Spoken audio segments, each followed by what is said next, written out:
Right, good evening, everyone. Welcome to the May 7th school board meeting.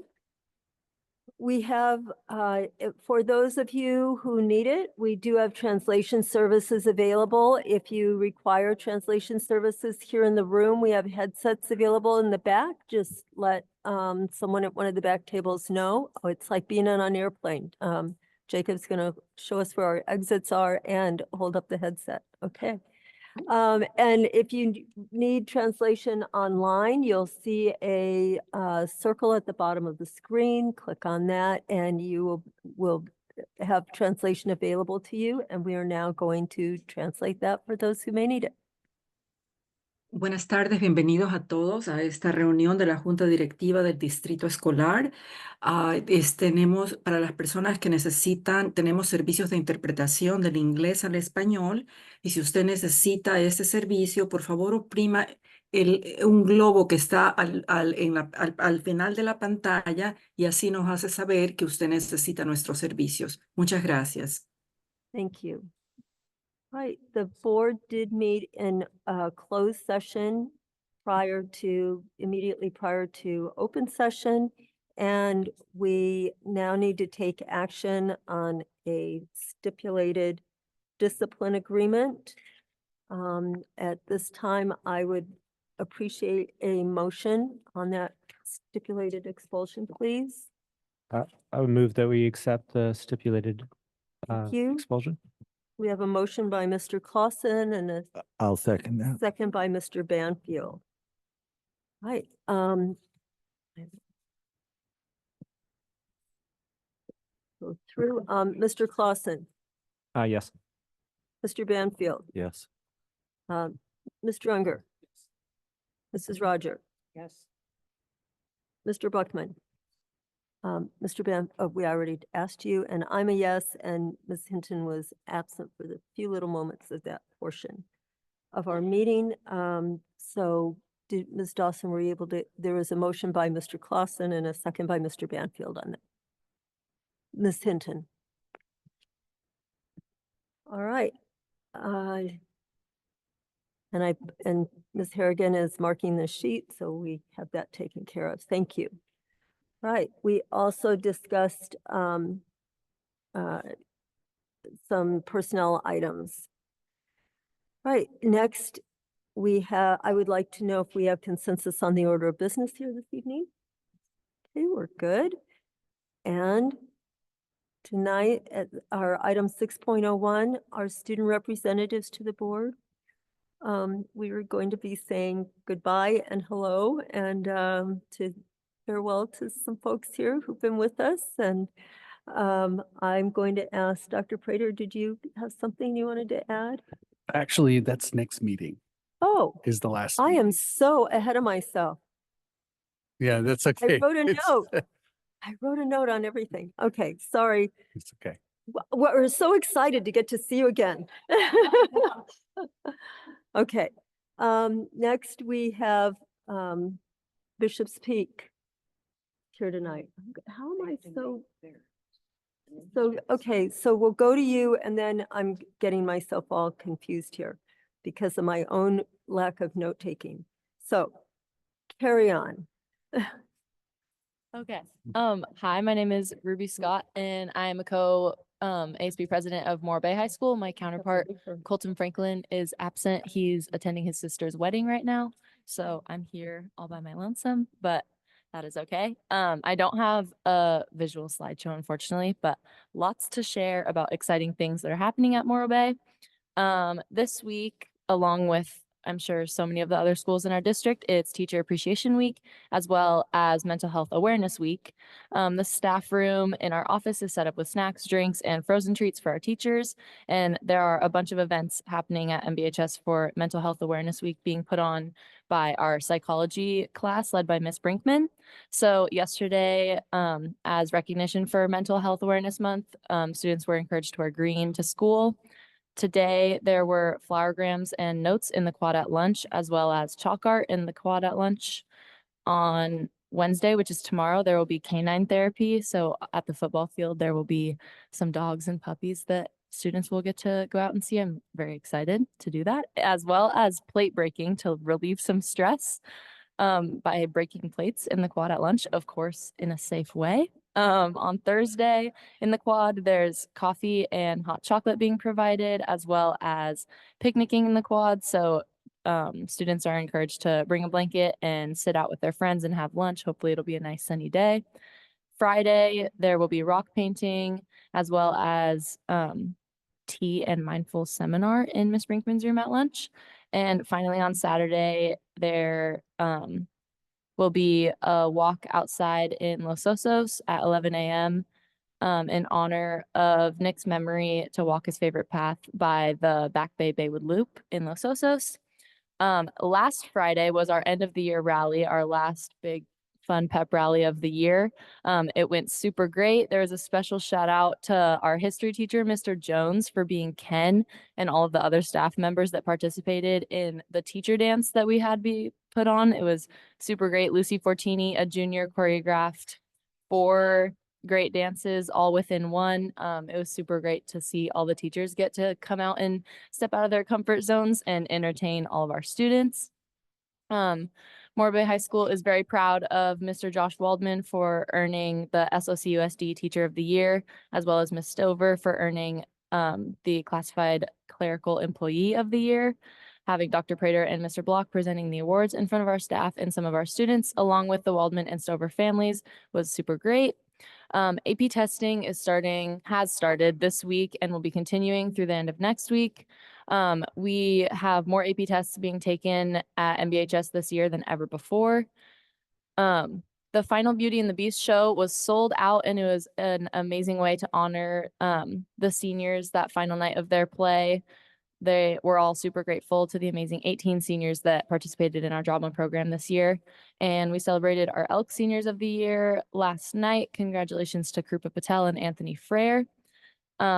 Last week, our mock trial team volunteered at Law Day on May 1st at the SLO Courthouse. The SLO County champions demonstrated the parts of a trial to people who were representing themselves in court. Super great opportunity. As well, 2 Morro Bay students and 1 former student were selected as finalists in the SLO Film Festival for their 48-hour film challenge. Senior Dylan Emke, I think I'm saying that right, and former student Bay Emke were chosen for their film entitled Alexithymia, and sophomore Emerson Jackaway for her film titled Snapshot.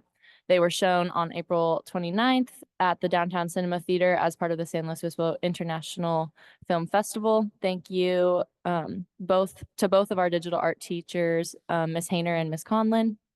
For sports, records are made to be broken, and last week that was proven because our track coach, Miss Jennifer Frere, she holds the record for the 16-meter at Morro Bay, and she set it 34 years ago as a Pirate in 1990. And last week, a freshman, Shelby Taylor, broke her coach's record with a time of 5 minutes, 7 seconds, 0.08 milliseconds, I think. And both girls and boys swim won league titles. Boys golf was in Lemoore today competing in CIF. Jonas Smith scored the low round of the season with a 3 under par round of 68, and he is in the Sunset League MVP.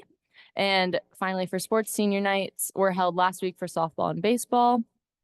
Just a few other exciting things happening at Morro Bay are that Dance Fusion auditions, our dance group for 2024 and 25, are happening this week. Tomorrow, FFA will be holding their banquet at 6. Next Monday, the film festival will be happening from 6 to 8 at the local Bay Theater.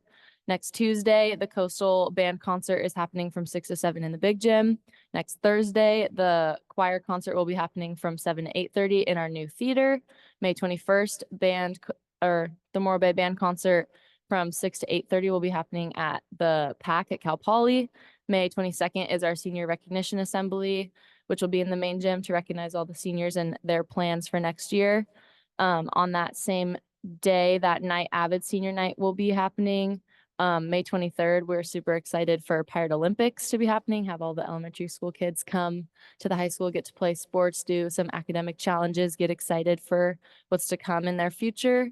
And as well as on May 23rd, we will be having music production album release party in the Commons. And during the next board meeting, like we said, we'll be coming in with our next ASB presidents for the 2024 through 2025 year. Wow. And that's all I have. Sorry. Thank you. Ellen. All right, I see Ms. Rogers light on.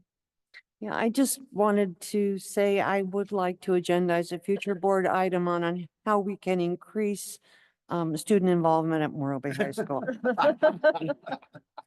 Thank you for a wonderful Yeah. presentation. And many congratulations to those who are being honored with Employee of the Year. Our various honors seem to be falling at Morro Bay this year, which is well deserved. And yes, you have a great deal going on. It's it's a lot to hear about.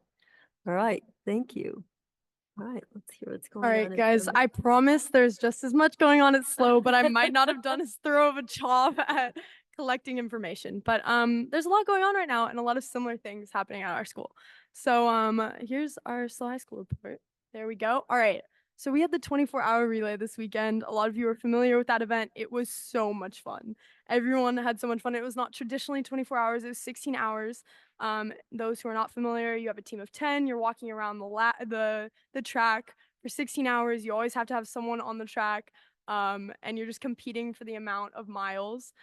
We had a hypnotist. We had a 2:30 a.m. swim in the pool and a boat race. There were bands going on for 16 hours. We literally had it all. There was like movies, there was henna, there was face paint, there was spike ball. We had a rave. There was a silent disco. It was insane, and it was so fun seeing everyone like delirious at 4:30. But everyone had a great time, and there was about 250 people on campus locked in for the entire time. And it was a great show out. So we plan to have it in future years as well. So it was a great time. Anyways, all right. Athletics. So summarizing all that information up there, all our teams won league except for boys volleyball and boys track. And both those teams, although they didn't win league, they're super strong teams. We have boys volleyball actually tonight competing in the semifinals for CIF. And then also track in general is headed to CIF this weekend in Sanger. Super strong teams. CIF recap for beach volleyball. We ended third for CIF. We had stunt being the runner-up for CIF. We also had boys swim being the runner-up for CIF. Just a ton of strong teams this season. So ending on a really great note for athletics. And then week celebrating the arts. Ruby mentioned it. There was a SLO Film Festival. We had Mr. Roper and students participating in that, and they had a whole setup in front of the Fremont, as well as I was shared that a poster was actually made for SLO Film Festival by students. They had their skateboard decks that were fully decorated that they did in class displayed. And then also at school, we had an open bowls, so through ceramics, they sell bowls, and we also collaborated with our culinary classes who sold soup. It was an amazing event. There was like a jazz band out. There was so many people, not just high schoolers and families, but people from the community that participated and supported our school, which was really amazing. And then also there was an art show and activities that whole week last week for lunch. So kids could also make their own art and see the art that students had been making. So it was really phenomenal. And just like a really good way to commemorate the art and things that students and staff have been working on. And I think that might be it for my slides, but oh no, I couldn't forget prom. Okay, that's actually this weekend. Prom, everyone is so excited. We've got a new venue, which is Cavalli Estates or Green Gables. It's in Edna. That's happening from 6 to 11. Because it's in Edna and there's not a lot of parking, we're gonna have continuous buses from the school to the venue. And yeah, everyone's just looking forward to it. There's lavender fields. There's gonna be a tent in which there's gonna be a dance floor because the barn isn't under regulation, but everything is gonna be outside. It's super cool. There's like open water. It's going to be a great time, and the theme is A Midsummer Night's Dream, so that's going to be really cool. And then as I haven't been here for a while and we haven't had a meeting, a few things that have happened that I don't have on the slideshow. We had our last rally where we just finished up, gave kudos to some of our teachers, like Mr. Stewart, who's the activities director and has helped all of us throughout this year. We also have Powder Puff coming up, the senior showcase, senior assembly. ton of stuff coming up. And then also we're doing stuff for Mental Health Awareness Month too, that our Commissioner of Wellness and Inclusivity is working on. So lots of good stuff to come. Lots of good stuff has happened, and we're all looking forward to the end of the year. So thank you.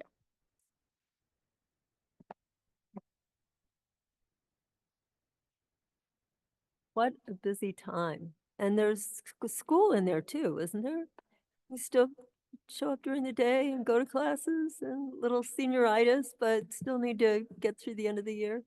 Thank you so much. Yeah, we really appreciate it. As always, you're welcome to stay, but if you need to go to a dance or a volleyball game or go swim or, you know, something, maybe study, we understand. All right. Thanks very much. Yeah. Okay, next 6.02 is Bishop's Peak in the house.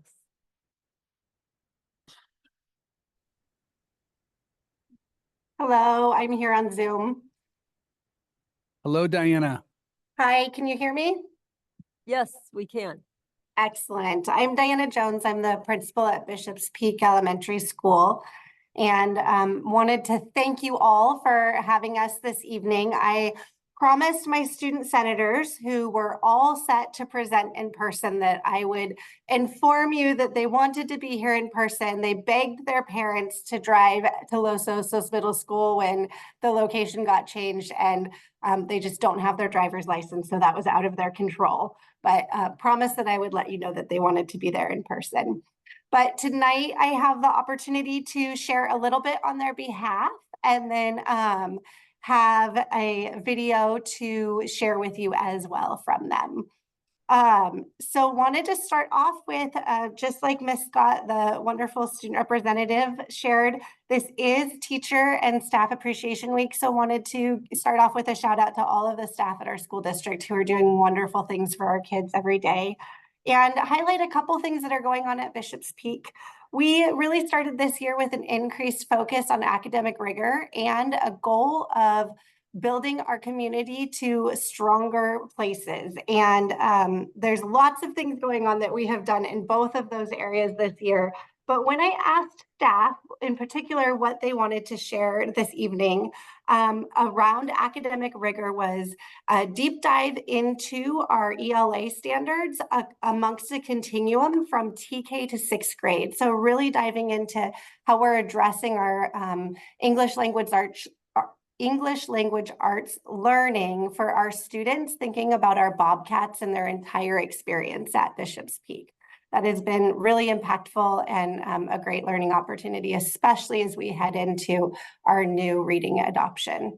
And then wanted to make sure that I shared with you about the infusion of community circles amongst our classrooms. And we were lucky enough to be granted the opportunity through Student Services and our San Luis County Ed to participate in restorative approaches training. And we have over half of our school staff participated in this training. And as a result, we have daily circles that happen in our classrooms. And that really has brought students together to build community, to get to know each other, to share on a regular basis, to practice our speaking and listening skills, and just get to know each other and bring us closer together as a school. Additionally, they're there for any problem solving that we need to do or resolution. So wanted to make sure that I shared that with you. And then our school senators wanted to share our Smarty goals for this year. And I know that you're going to be hearing some of the Smarty goals from some of the other school senators. So it's a great tie-in. But also wanted to reflect on the SMART goals that our previous school senators set and our progress that we made on them that launched us into this year's Smarty goals. So I wanted to share that our goal for this school year was to increase confidence and independence in school and our social skills. And through a school created survey, I'm excited to share that we have reached over 87% of our students surveyed showed that they had an increase in that this year. Our second goal was to increase the number of students who had a trusted adult on campus. And through a really amazing activity that we did led by our school counselor, we have over 93% of our students who have 3 or more trusted adults on campus. And that's very cool because our third one was to increase a sense of belonging and acceptance at Bishop's Peak. And as I said, we've done a lot to reach that goal this year and have had 100% of students that were surveyed in 3rd through 6th grade say that they feel a greater sense of belonging at Bishop's Peak this year. And that leads us into our Smarty goals for the upcoming year. And I really just want to thank Dr. Prater and everybody who has given our 6th graders the opportunity to join Student Senate. It is an incredible opportunity for our younger students to be part of that district-wide program where they get to speak in front of hundreds of people and learn from students all the way to 12th grade. And they really have an ownership in this. We have had focus groups and they've led assemblies at school and have come up with some Smarty goals for the upcoming year, which I will let Quinn and Rigo share with you on this video.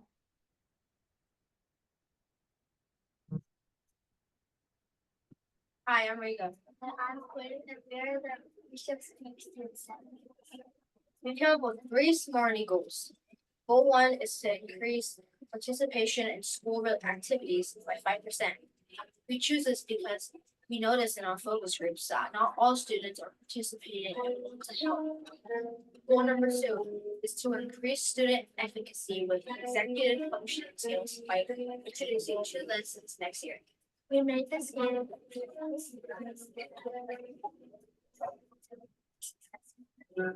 Was to increase student self-awareness about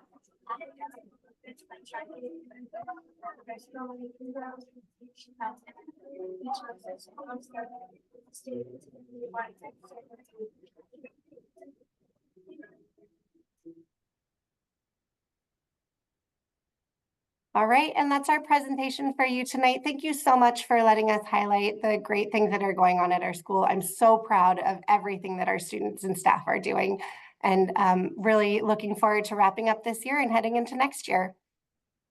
Thank you. Thanks so much. Please be sure to thank the student participants. That means a lot to us to see the kids. Will do. Thank you. Thanks.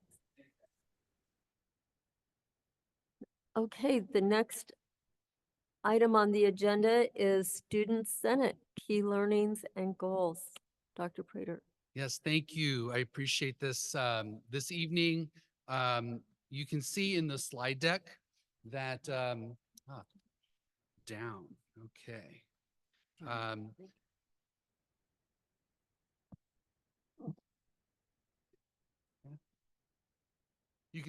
You'll be able to see in this slide deck that we've included all of the goals, the Smarty goals. But tonight we're not going to go through them all. We're simply going to, I'll lay out for you just the foundations of this work. And you're all familiar with Student Senate. And it's, I think we're in our 8th year, and it's quite amazing how that is going around, how fast it's happening. But we now are fortunate enough to have over 125 student participants in grades 5 through 12. And unless you have the good fortune of seeing it in action, I don't think you can really capture it. But it's really special. And I know each of the board members have been able to come and watch our students lead and take on some really big responsibilities to help change their school culture and community. And I'm really proud of it. It's a state model program as recognized by the California School Board Association with our Golden Bell Award. And, you know, I couldn't do it without the participation of staff, site leaders. They are quite phenomenal. And of course, the student leaders are the very best. And you're going to hear from some of them tonight. But what I'd like to do, because we have some new terminology, normally we present SMART goals to the board. But through our way in the course of this year, we learned about a new term called SMARTY goals. And it once you get past that little cutesy name and you understand what it stands for in the acronym, strategic, measurable, ambitious, realistic, time-bound, inclusive, and equitable. And I think that captures what it is we're trying to do. And remember, the purpose of Student Senate is to create leaders from the ground up. So empowering our students to gain a voice so that they can see real action taking place. And so we're modeling for our students how they can take ideas, feedback from their peers, and actually gain the attention of adults who are in positions of power, positions of authority. And I'm speaking to you as the elected body of this community because you have taken that seriously. And I'm so honored to be a part of it. So we identified 4 themes that have run through our Smarty goals this year, which, as you know, are a reflection of the Youth Truth survey that we give our 3rd through 12th graders, as well as staff and parents each year in October. We gather that feedback and information. And then what the students do is they break it down. They learn how to work with this data, and then they go back to their peers at their school sites, and they create focus groups, affinity groups. They really start digging deeper into those pressing questions, the sticky things like, tell me more about that. And they've learned to do that. And so from that, after months of gathering this feedback and making sense of this youth truth data, they've come up with 4 themes. One is inclusion and belonging for all. It's important to our students that their peers themselves feel like there's a place for them at the table at their school. And it's important to them that all kids get access and opportunity. Theme 2 is academic engagement and support. We've heard it right from the students' mouths that they want to be challenged. They want high expectations, and they want it in a relevant, meaningful way with a trusted adult. They want to know that the adults care for them and are willing to give them everything they got, to give them the help they need to achieve at high levels. Theme 3, which I love, is peer mentorship. So our students, and you'll hear this tonight, our students are now identifying really creative ways for them to reach back out to their peers. You'll hear it tonight from high school down to elementary, perhaps even middle, and really link arms with their younger peers and help model for them the level of support and leadership what that looks like. So I'm super excited about that. And then mental health and wellness. We've heard this loud and clear. Kids are struggling. They're really struggling with their sense of agency, their sense of mental health and wellness.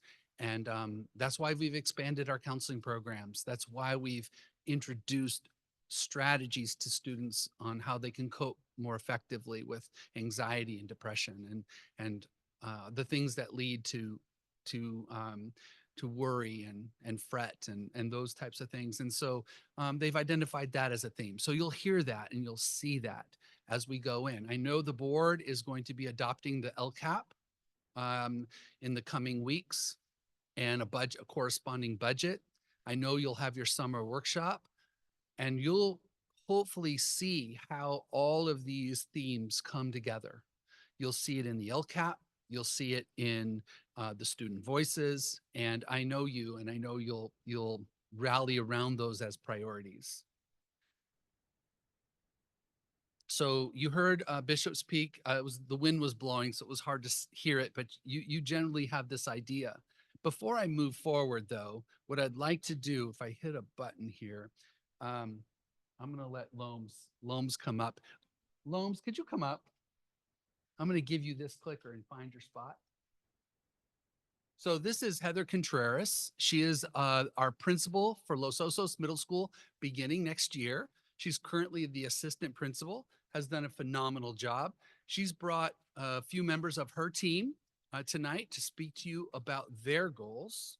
And I want to make sure I'll blast through this. Here they are. Come on up. There we go. Okay, so there's Los Osos. That's the down arrow if you need anything more. Okay. but I will Good hand it job, off to you. Moderator. Thank All you. I right. appreciate that. Yes, good evening. We are so excited. We actually have done this. This is my third year with, this has been its second year, but we have never done this in person because of the location. So we're very excited that you are here today. So I'm Heather Contreras, and I would like to introduce some of my dynamic senators. We have Sunny Stoneman, who's an 8th grader. This is Sunny's third time presenting our goals. This is Ayan Patel, also an 8th grader. And then we also have Bennett Robertson, who is a 7th grader, and this has been its first time presenting our goals.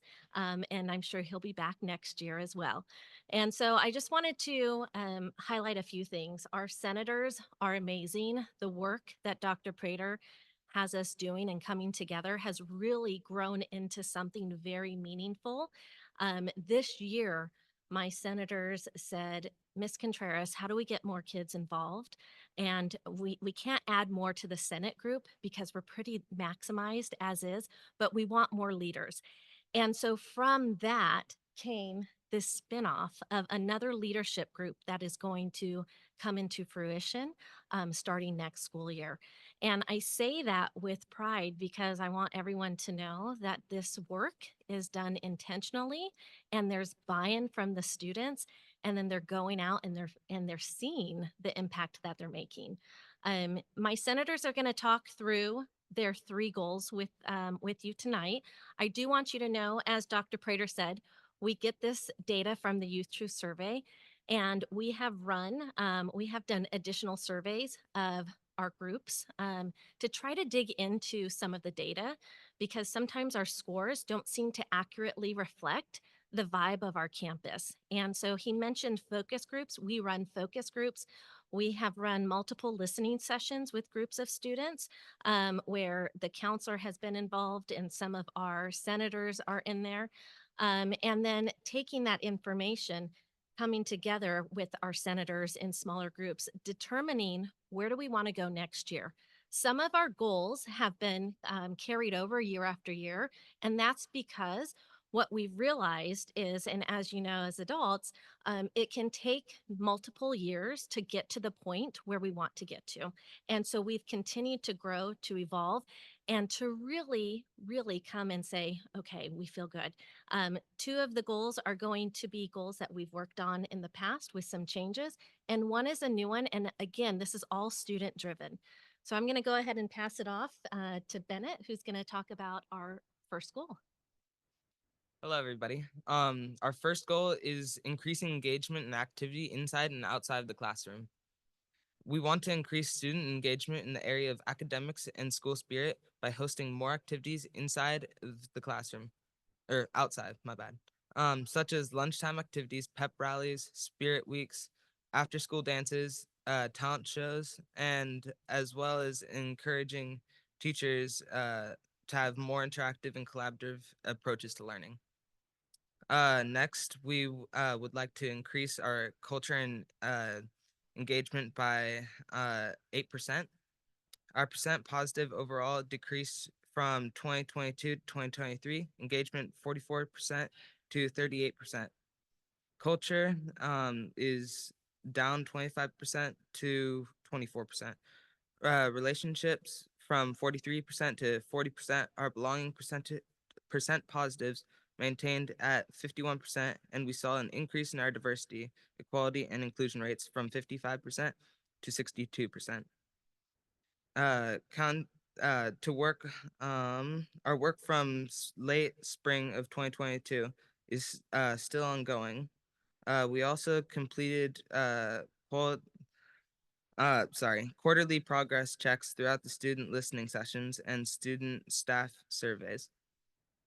We still we will still remove barriers that is challenging for students by participating in school activities. This will involve providing sponsored dance tickets, yearbooks, and drama performance, etc., to any students who cannot attend due to cost. Thank you.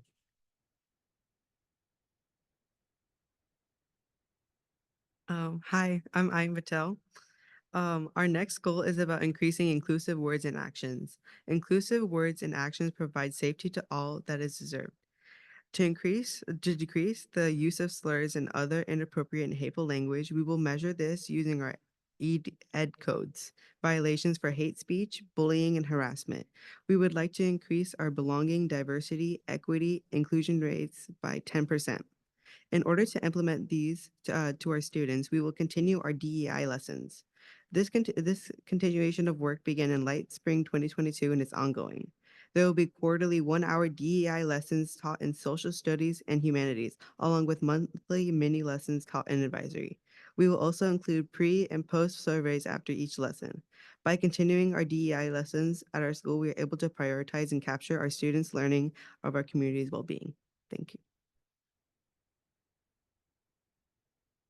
Hi, I'm Sunny Stoneman. Our third goal is to promote diversity.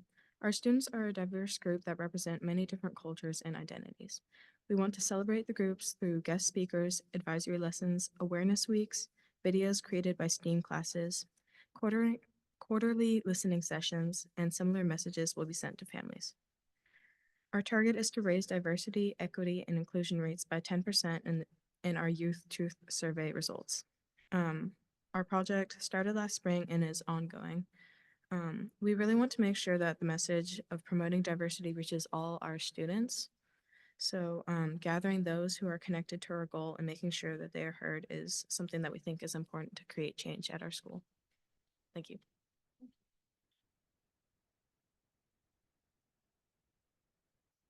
Thanks very much. Thank you for, it's wonderful to have those presented in person, to hear your student voices and represent your school. Thank you.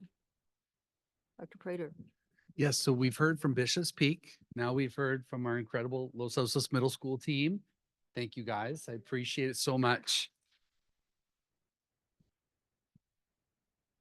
And now we're going to hear from Chloe Elliott from San Luis Obispo High School. She made the trek out here, and I'd like to introduce her to you. She's amazing.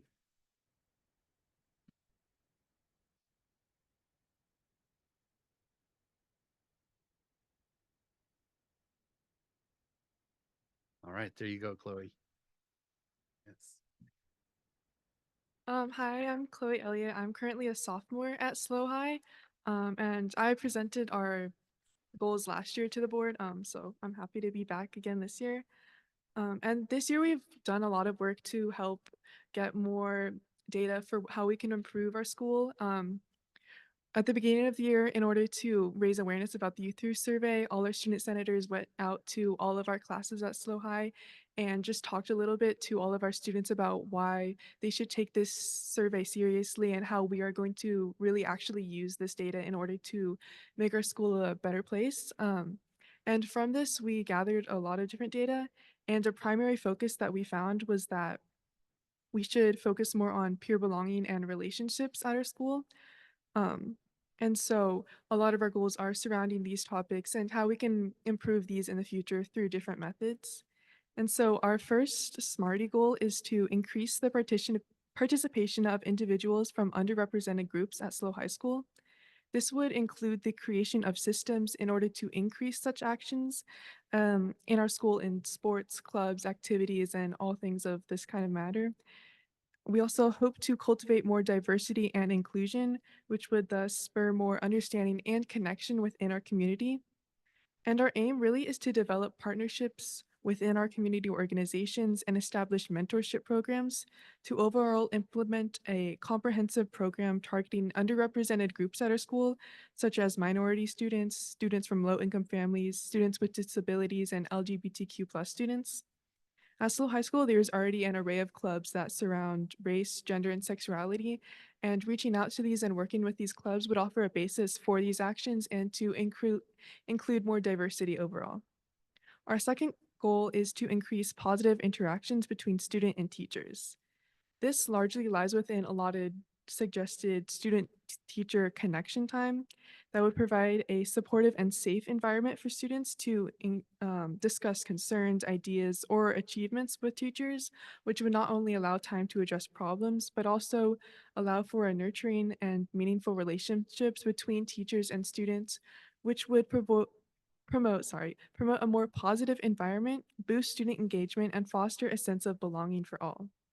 This program would allow really any student to be able to seek help, which would enable students across all demographics in order to empower themselves, cultivating a level playing field at SLO High so no one feels like they are being overlooked or undervalued.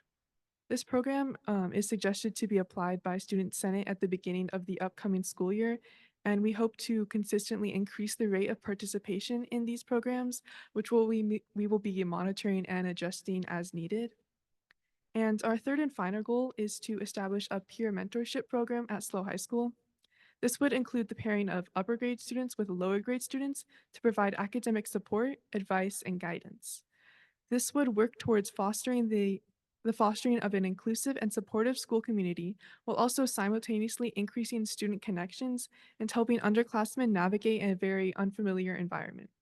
We hope to administer this in the upcoming school year, recruiting at least 20 upper grade students and matching them with lower grade students based on shared interests, academic needs, and compatibility, adjusting and reforming our efforts as needed. This program would cultivate an environment where those who need help are able to receive this help and able to receive the supports from their peers and people who are able to guide them through their own experiences at SLO High School. And this ties in with goals surrounding equity within education and academics, which is a main focus at SLO High School. Overall, our goals this year center around connection and belonging at our school, defining specific programs and actions to achieve a better community. Our goals also correlate with each other, as enacting one will aid another, and so on. For instance, increasing student-teacher connection would allow for students who may be struggling or excluded to voice their opinions and receive direct connection, which thus ties into our first goal surrounding inclusion. At SLO High School, we already have so many great programs and a very positive community, but as student senators, we wish to make this an even better community for a diverse array of students in all environments. Thank you.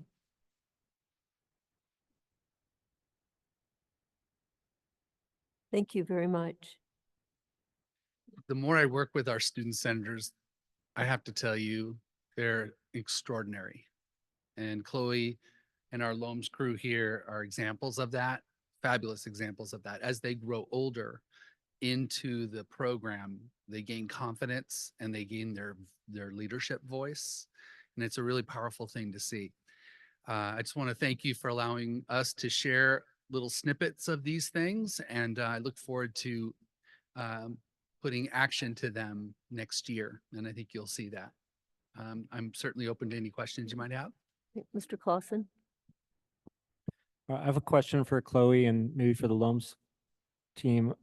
My question is first of all, those are great goals. How do you share those across campus and make sure that the student body engages with them and is aware of them, and how's that gone?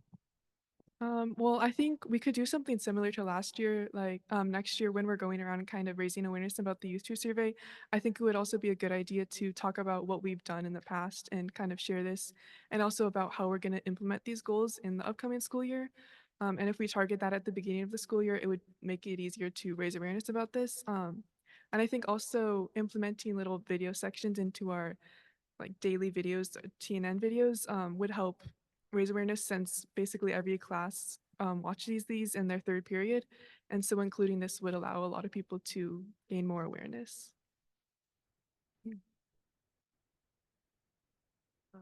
I think at LOMS, we like to use advisory for our main source of telling people about how we'll implement this at our school, such as maybe Cahoots or other very including activities that will be available for all. We are also using posters and videos just to increase more. And we're also thinking to add more to our thing. We're going to have stuff on our walls, and we're going to have whiteboards of leadership controls that, which is a really big part of our school, who likes to, they specialize in promoting and publicizing. So we like to partner with them and create posters and yeah. Thank you. Yeah, just one more thing to add on. Last year, Student Senate did go to one of our staff meetings at the end of the year, and we presented all our goals kind of similar to like we're doing here today. And I think we're going to continue doing this in the future. So this would also help just generate more awareness and focus on these goals. Thank you. Right. I also forgot one more thing. I think a really important part is also our staff meetings. We also connect with our teachers a lot and make sure that they're well aware of what we're doing in the future. And we're also having their opinions heard and implementing them into Student Senate that will help us get more connected with our students too. Thank you. Hey, Mr. Unger? This might be a question for Dr. Prater. It looks to me like what we're trying to build is a continuum of the themes throughout elementary school, middle school, and high school.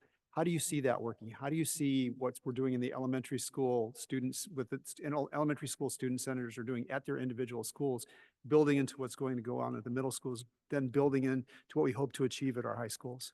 That is a fantastic question. What we suffer from in education is a lack of coherence and continuity.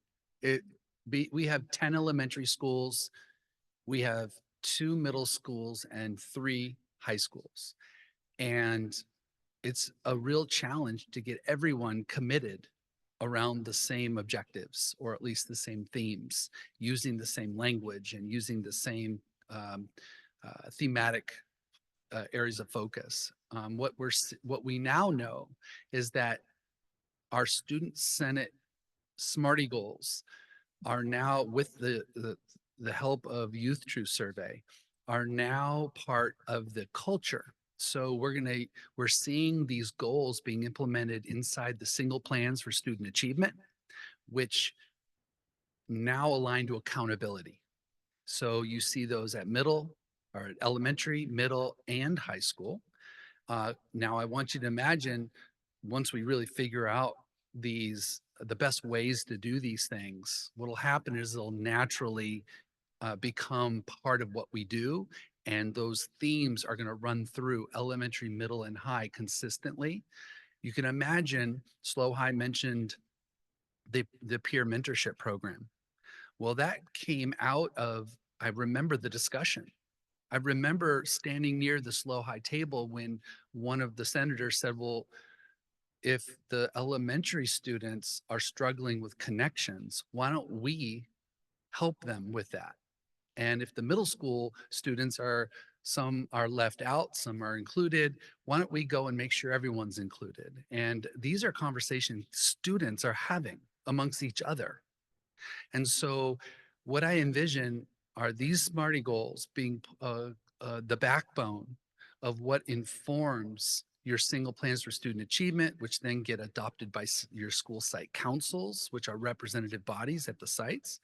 I also envision many of these things being folded into our LCAP, because really what we're talking about here in the LCAP is how do we make sure that our underrepresented struggling groups of learners have access and opportunities so they too can thrive and learn and grow. And so I see this all coming together. It might take us a little while longer, but our students are becoming more aware together of how important it is to talk about these things as a unit.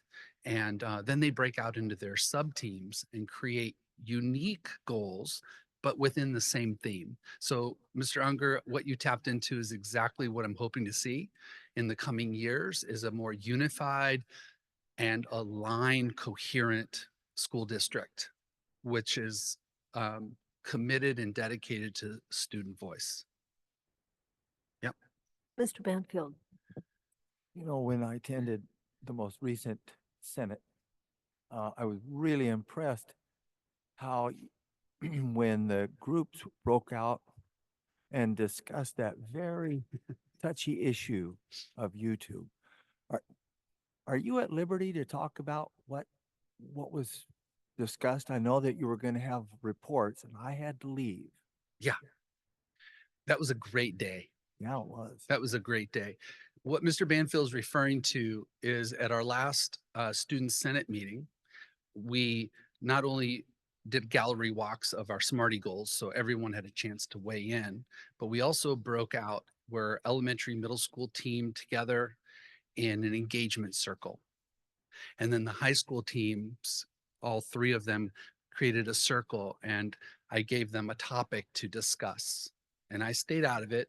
They discussed it, and it gave them an opportunity to lead a group, to help engage the group. And since we have Chloe with us tonight, and she was a big voice in that, I witnessed it. It was hard for me not to lean in, but I was like hanging out in the back there. But Chloe, would you mind coming up and talking about the engagement circle at the last meeting? Please come on up. It doesn't have to be perfect. Just share what you remember. Okay, I think a lot of the main topics brought up was the fact that YouTube is being used as a distraction and also being used to seek out a lot of problematic content.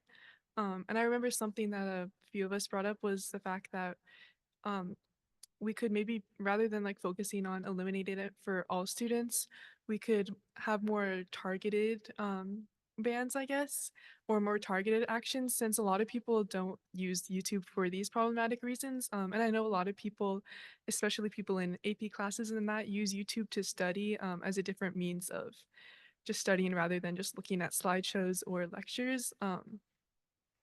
And I think also something else brought up was the fact that maybe we could dive in more into why some students are seeking out this problematic content and kind of the mental health around that, and just some, I don't know, maybe like the motivations behind why people are doing things like this rather than just eliminating it completely without targeting the problem at its roots, I guess.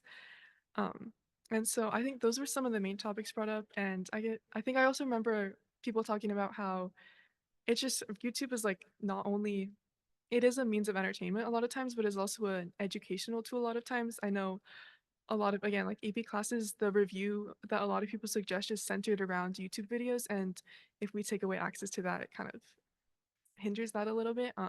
So I guess it is like a very nuanced topic to talk about, and I think it's important to consider just a lot of different perspectives on it. You see, that is a wonderful thing to see that. And those discussions, they were dignified. They listened to each other. It was phenomenal. I went back and forth between both groups. And to handle such a discussion on a topic like that, that was really quite good. Thank Wonderful. you, Mr. Banfield. Yeah, it was extraordinary, actually. They were literally talking about sophisticated, nuanced approaches that I never even considered. And now we are considering it. So it's really powerful stuff. I know we have a long meeting tonight, so I No, just thank like- you.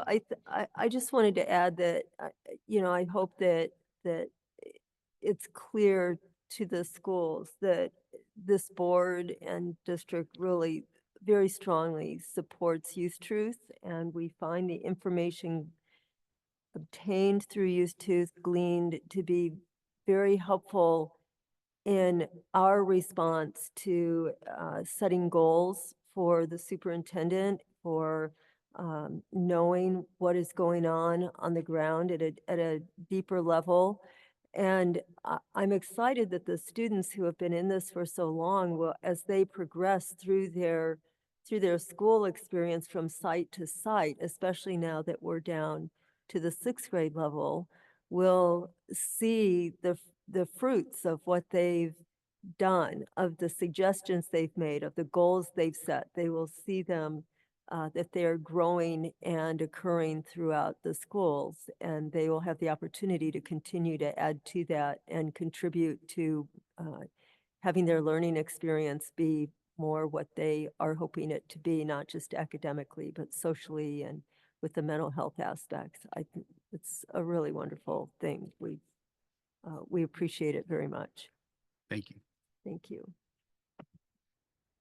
All right, next is 7.01 correspondence. At the time the agenda was posted, there was no correspondence.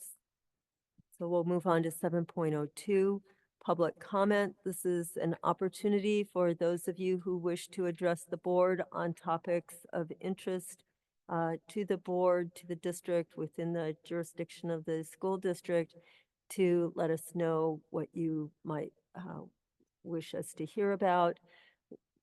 If anyone is in the room and wishes to address us via public comment, there are yellow sheets back on the back table. Please fill one out and we will use that to call you up. You will have 3 minutes in which to address the board. And we will go first to anyone who is present here in the room, and then we'll go out to Zoom. And I see Mrs. Roger has a yellow sheet. I do. I have a request from Bonnie Long reporting on the Assistance League Operation School Bell.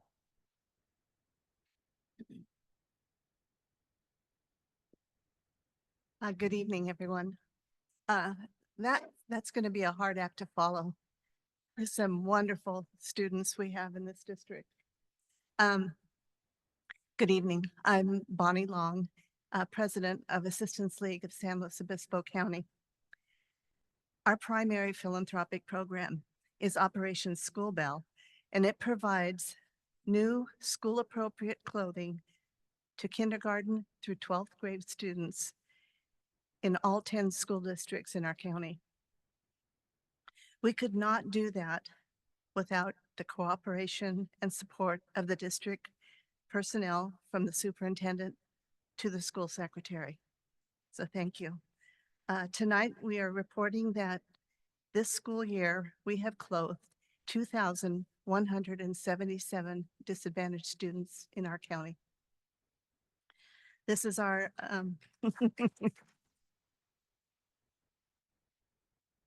thank you.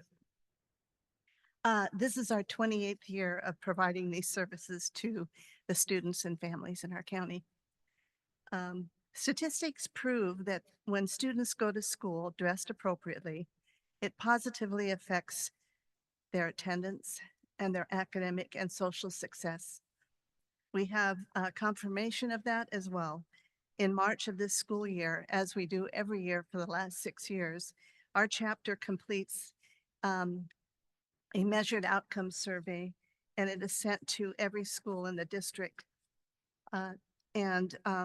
Here is the impact, what we learned from those surveys. 76% reported that the student participation in our program had a positive effect on classroom behavior. 89% of the schools reported that students' participation in our program had a positive effect on student confidence. 100% of the responses we received indicated that Operation School Bell serves a high priority need in our schools. First and foremost, we want these students to succeed academically, but we also want to have them feel the benefit of what their schools have to offer them. San Luis Obispo County and the schools in the county have rich intra and intercurricular programs, especially at its high schools. Students can participate in athletics, band, choir, drama, newspaper, and even FFA. They can find their niche and make friends and become part of a group. All South County students that are referred to us are met by our volunteers and are clothed at Old Navy here in San Luis Obispo. With our tax exempt status and the discounts we receive from Old Navy, kindergarten through 5th grade students receive over $150 worth of brand new school clothing. Students from 6th through 12th grade, excuse me, they receive over $200 in clothing and school and shoes. Excuse me. This school year, Assistance League clothed 365. Thank you. I'm sorry, your time is up. Oh, But it's all right. thank you so much. We appreciate it. Thank You're you very welcome. much. Thanks for having us.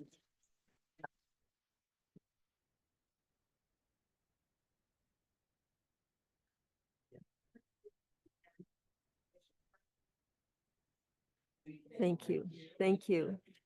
Thank you. Is there anyone else present here this evening who wishes to address the board?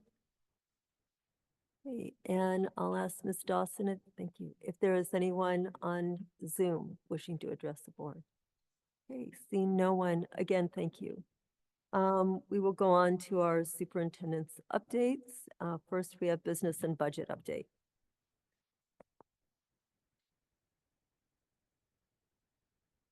It's a busy season in fiscal services, putting together the budget, LCAP, all the general information.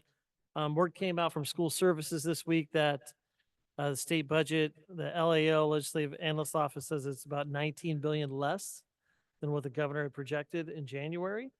So it's going to be really interesting here with the May revise, which normally comes out about May 15th, in terms of what the governor's going to do about that and what the plan is going to be moving forward with legislature. Other things that are happening right now are just kind of even preparing for next year. So ELA adoption, material supplies coming forward, helping out with that with the group, ordering new TK furniture. I know Dr. Prater submitted a letter on behalf of our school district, and hopefully board members will follow suit. Just letting legislature know and the governor know that when I started really putting it together, it's the impact of TK is about 20 million to 25 million probably in facilities needs. And then from an ongoing cost standpoint, probably 3.5 million on an annual basis. So kind of an unfunded mandate to us, right, in San Luis Coastal. And so those are things we'll continue to share and give that information. Great program for kids, great for families, right, those types of things, and for our students long term. But it's something that definitely is a huge cost for our school district that goes into it. So, and for us, it is unfunded. And then lastly, also for me, working with all the childcare organizations. So gearing up for summer school, of course, using ELOP funds. Students and parents are able to have a 9-hour-a-day program all summer, right? So it's really a huge thing for kids and families. And of course, we have a fantastic Golden Bell winning summer program that our team has put together. And so we are super fortunate to have the YMCA, the city of San Luis Obispo, and the city of Morro Bay, who work with us to provide that care both before and after school for summer school. And they also provide all-day care for our TK students. And that is all funded through ELOB. So it'll be really, the May revise, just to, hopefully that's something that that the governor prioritizes, because it's really the funding source that keeps those programs alive. We also in the fall provide those same services before and after school care for all of our English learners, economically disadvantaged students, and our foster homeless youth. So that is a year-long program for those students. And again, I think is very helpful and influential to our families who are trying to maintain and have a safe and a great place for their kids to be. So again, kudos to those organizations for helping us do that. Thank you. Unfunded mandates are the bugaboo of public education. Thanks for pointing that out. Educational services update. Before Ms. Yamashita takes that piece of the agenda, I'd just like to, in the spirit of this, as you know, the San Luis Obispo International Film Festival was taking place recently, and it was absolutely phenomenal. But one of the things that jumped out to me was that our two comprehensive high schools, so Morro Bay High and SLO High, had participants who submitted their own films that they created. And it was, initially I thought, it must be coming from, the staff and encouraging them to do this, which there's part of that. But I also just want to give a shout out to Mr. Buckman. And I'm going to give him a shout out because he's quietly behind the scenes helping advocate for these films. And I don't know exactly all the stuff that's happening, but what I do know is he's really behind there encouraging involvement in the film festival among our students. And I just want to give him a shout out for that. So thank you, Mr. Buckman. Also here at the end of the year, it is so exciting for me being new in my role, seeing the culmination of a lot of projects and the great hope as we start planning for next fall as well. But some of the things we're working on in my department include I participated in the Inclusion and Belonging Steering Committee. So that's the San Luis Obispo County Office of Education's group that is leading the inclusion and belonging work related to equity, diversity, inclusion. I'm both participating as a learner, but also sitting on the steering committee with Dr. Prater and Ms. Shepard. I held meetings with board members. We held LCAP planning sessions, student services planning sessions with Mrs. Gold and members of her department. I visited sites. We're working a lot, as Ryan mentioned, on library and instructional materials management, our asset management with all the upcoming, incoming English language arts adoption and the shift to Aries. We held a couple of principal meetings. There's been some board policy subcommittee meeting we held. We also had our open enrollment lotteries for Peach Elementary and Pacheco Elementary. I got to attend the Good Morning SLO put on by the Chamber of Commerce with Dr. Prater, where we got to speak about YouTube and technology in our district. I attended the Student Senate meeting, SLCTA meetings. Lancer Mascot Committee had their final meeting as well, and they'll be presenting to you and the board here in June. And we were also interviewing for the secondary director and making the selection as well. So lots of exciting, fun things, looking back and looking forward at the same time. I feel like Janus, that god, that Greek god that's looking both directions in January. I'm just doing it a few months behind in May. Well, you're giving you're right up there with the student reports on everything you're doing. So thank you. All right, Measure C update, Mr. Pinkerton. Yeah, again, bi-weekly architect meetings with staff, project managers. We have our lease by contractors attending those as well. We're beginning to see some GMPs come in. So we have 2 tonight on the board docket for the board to hopefully approve and review.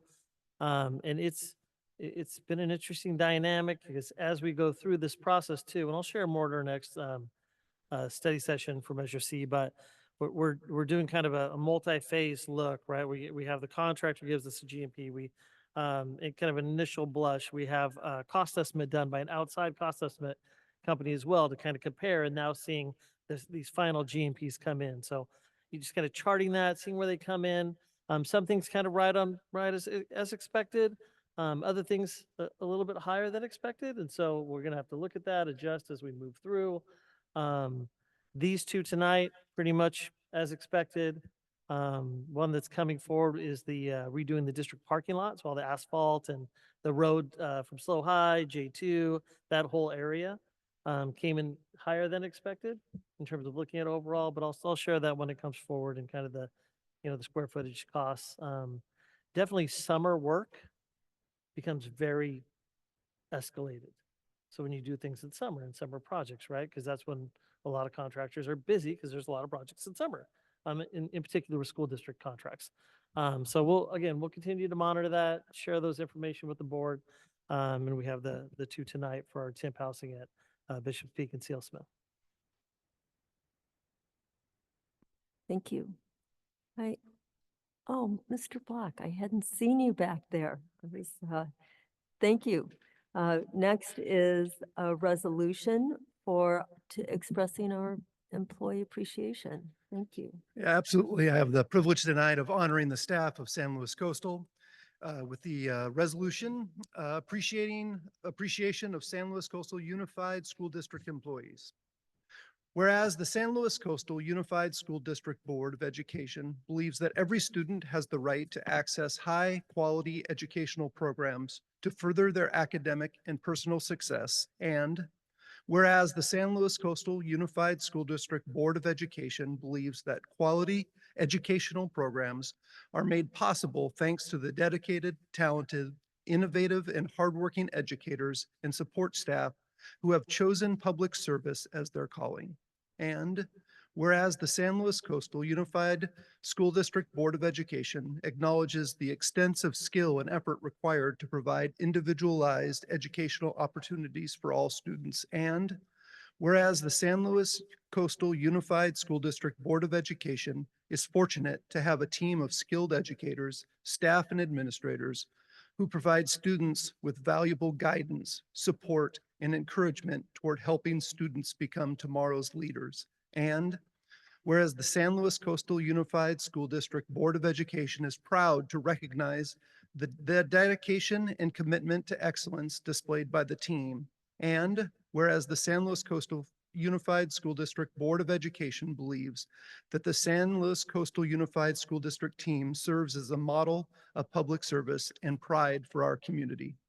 And whereas the San Luis Coastal Unified School District Board of Education believes that such a team deserves the gratitude, respect, and recognition from the board, students, parents, and the entire community. Now, therefore, be it resolved that the San Luis Coastal Unified School District Board of Education proudly proclaims the month of May 2024 as Employee Appreciation Month to include the California Day of the Teacher today, Tuesday, May 7th, 2024, the week of classified employees, May 19th through 2024, School Lunch Hero Day, Monday, May 6th, 2024, and recognition of confidential support and administrative staff. In making this declaration, the board honors the San Luis Coastal Unified School District team for dedicating their lives in service to promoting the success of our children and our community. Thank you. It's great that we, that today is Day of the Teacher, and we've had them celebrate by being here with us tonight, making presentations, but we are most appreciative. I don't know if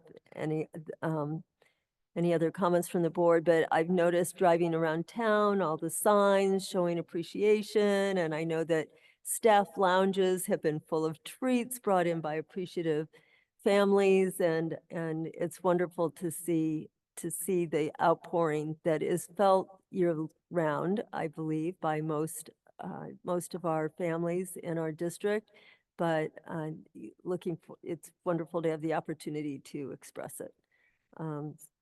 This is Ms. Hinton. Yeah, as a former teacher, I just want to say we underestimate how much the teachers have to do, and it increases every year because there's more and more things that are required of teachers as time goes on. So I know that they are, this district in particular has very dedicated employees, and we're just really proud of all our teachers today and this month. And and just to add on to express our thanks to all staff, to classified staff, I know that there are people in this room, looking at Ms. Dawson, who makes my job up here possible, easier. And it's a joy to collaborate with people throughout the district, with our classified, certificated, with all staff. Mr. Banfield. Well, are we ready to make a I'd like to motion? go to the public and see if Okay. anyone present has any public comment. Seeing none, I'll ask Ms. Dawson about on Zoom. None, all right. Mr. Banfield. I would propose that we adopt Resolution 20-23-24 Second. in honor of all staff that supports our children's education in our district. I second it and also want to appreciate all the staff, including teachers. Right, we have a motion by Mr. Banfield and a second by Ms. Hinton. We'll vote. Mr. Banfield. Yes. Ms. Hinton. Yes. Mr. Buckman. Yes. Mr. Clausen. Yes. Yes. Or Ms. Roger. I want to be Mr. Your voice is a little different, Mr. I said Mr. Clausen. Clausen, Roger. Yeah, so similar. Ms. Roger. Brian could answer for you. I don't know. She says yes. Okay, thank you. Mr. Unger. Yes. Oh, well, this makes me feel better about my beginning of the meeting tonight. All right, this motion carries. Thank you. Thanks, Mr. Block, for presenting that. Okay, our next item is 10.01 Avid Report of Progress and Support. Good evening. I'm Jane Hawley. You normally see me in my capacity as a secondary curriculum TOSA, but I'm also the AVID district coordinator. And I'm so excited to say we have some of our AVID family members here tonight who will share this presentation with me. I call them a family because even though AVID stands for Advancement via Individual Determination, we believe that everyone is part of a family and we all rise together, and that we may walk through doors, but we leave those doors open and bring people in behind us. And so thank you for having us here tonight. We're going to celebrate some of the work done by the AVID teachers and students this year, as well as give you some programmatic updates. Thank you. There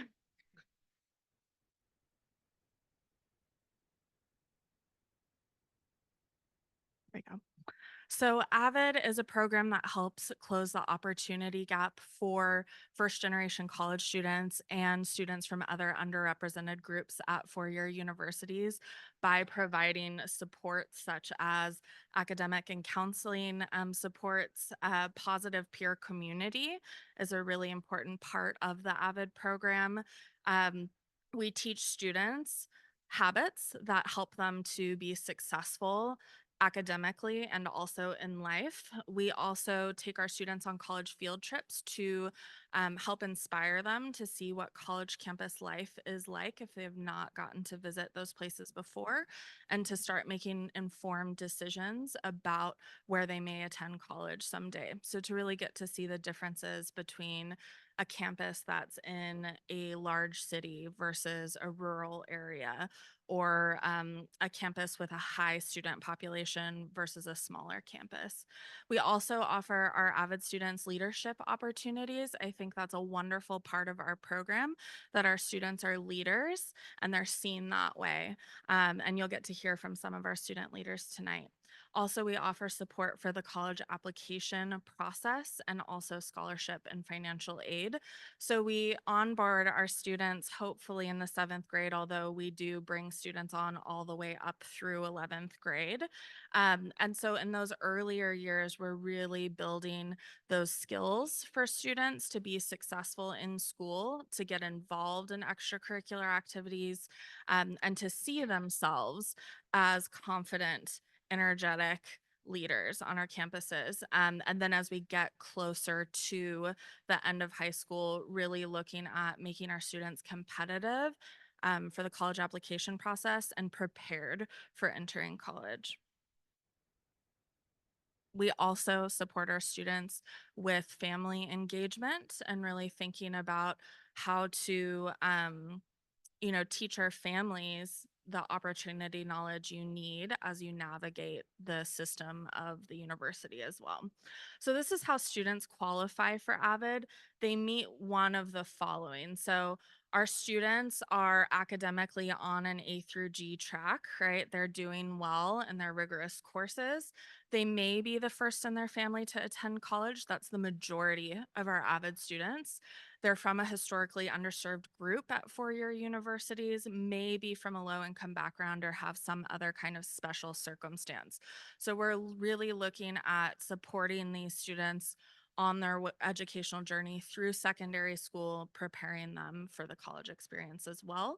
And our AVID students are not only academically prepared, they are also excellent examples of students who are involved in their campuses. I am going to get the right direction. Okay. This is our AVID student enrollment for this year. I want to compliment our sites on growing our program. That's been one of our main goals, is to recruit more students into AVID because we believe it's beneficial for our student population. And also we have students who would qualify that we believe we're not already serving, right? So we're trying to pull more students into our AVID courses. At Laguna, we have 2 sections, a 7th and an 8th grade, that we're hoping to expand next year. Los Osos Middle School has done an excellent job of adding a 3rd section of AVID. So they're just bursting at the seams and bringing those students up to Morro Bay High as well. SLO High is growing. We're at 4 sections, maybe a potential 5th section next year we're looking at. And then Morro Bay High is truly bursting at the seams with 120 students in 4 sections. So just really want to compliment Morro Bay High and the effort that they have done over the past couple of years to recruit more students into their program.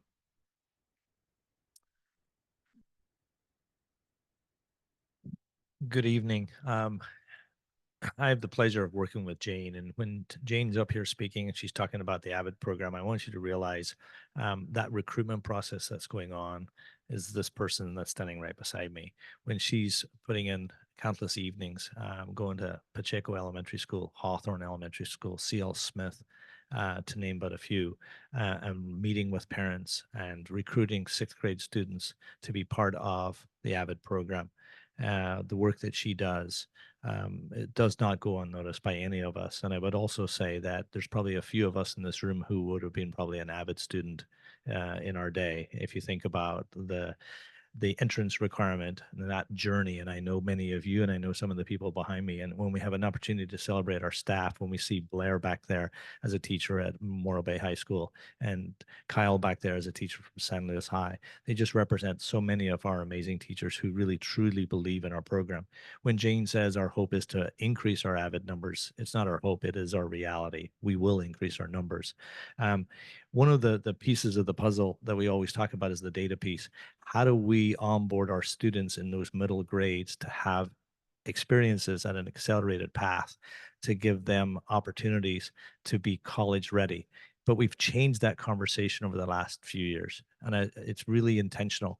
Not only do we want them to be college ready, we have to make them college competitive. It's as simple as that. If you have an opportunity, there was an article in the New York Times this past week on the opinion section. It was about 3 pages long, and it gave startling statistics about how competitive the college application process is, unrelated to AVID, but I just want to share with you. Did you know that in 2002, the number of perfect scores in the United States on the ACT was 134? Think about that. Only 134 students scored a perfect score on the ACT in 2002.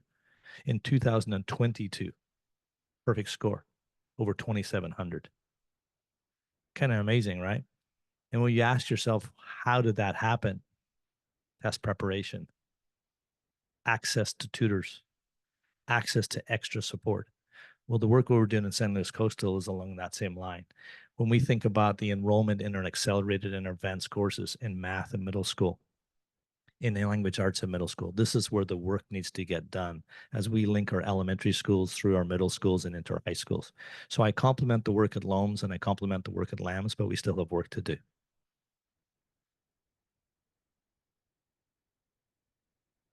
Following Jane's lead here.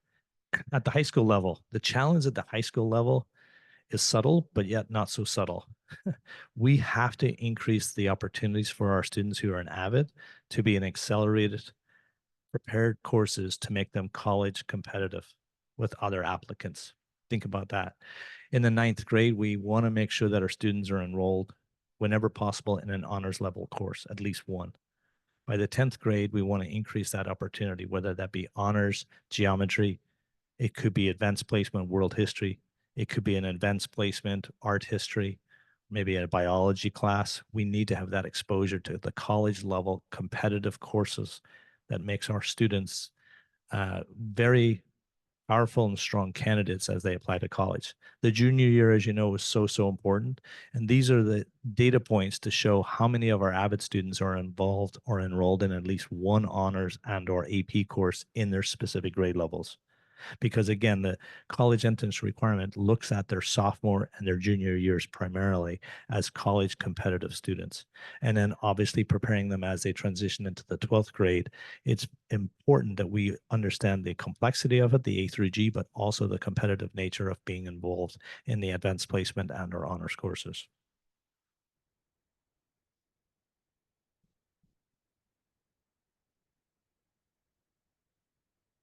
In addition to our AVID classrooms, this year has been our Cal Poly College Core tutors.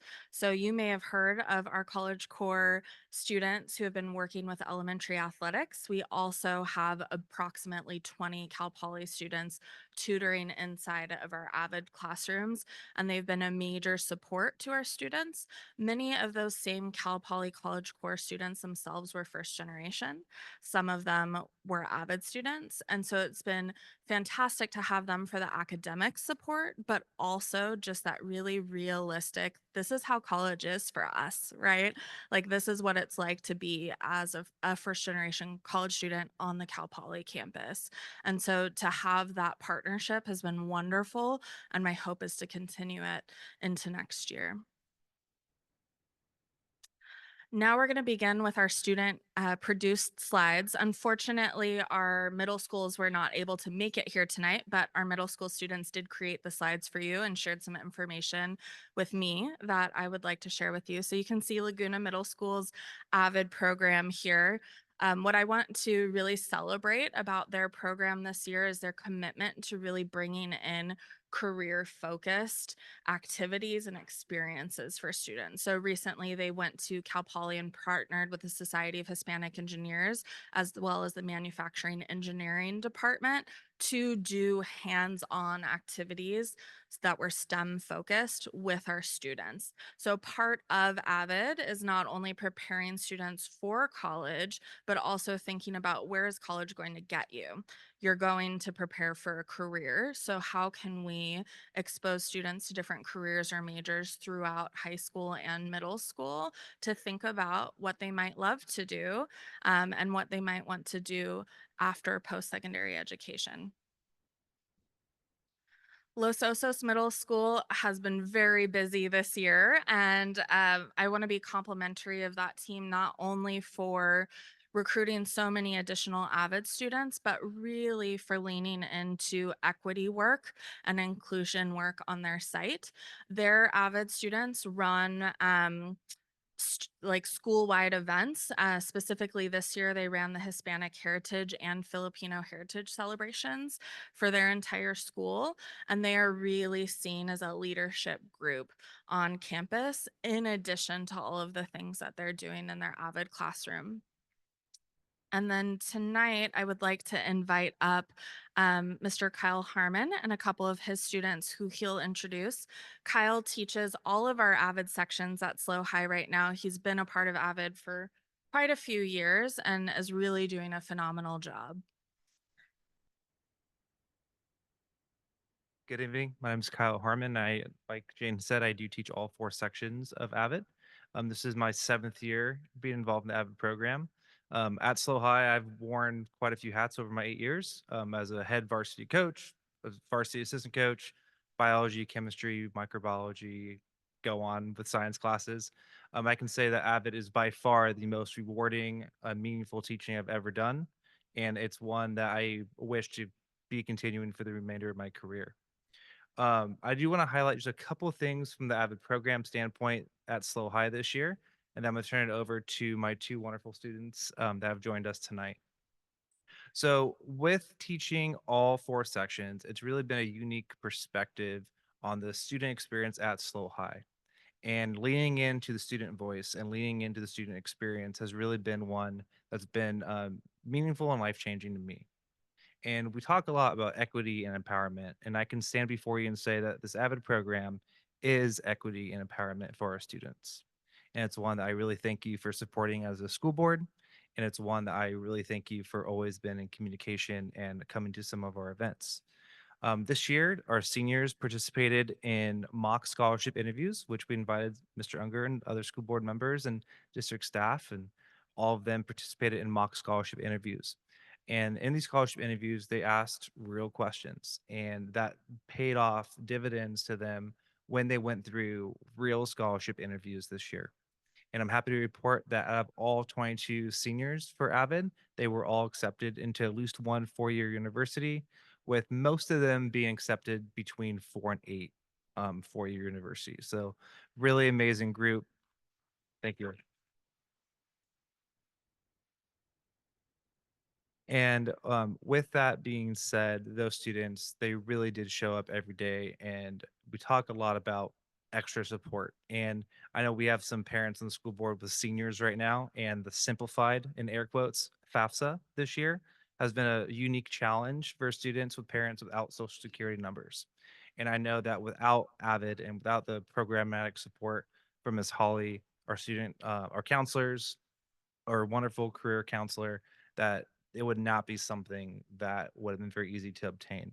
But happy to report that all of them should be good to go and receiving financial aid packages in the coming weeks for their university. For the juniors, sophomores, and freshmen, we focused on a lot of things this year. I just want to highlight one big eye-opening experience was a philosophical chair conversation on school equity and giving voices to students on equity issues they're seeing on campus with actual solutions. And I'm standing with 2 students that were instrumental in those conversations with the junior class. And they're so instrumental within that conversation that they decided to run for ASB and with our student government. I'm happy to report that beside me, I have next year's ASB president and next year's ASB activities commissioner. So that's enough hearing from me.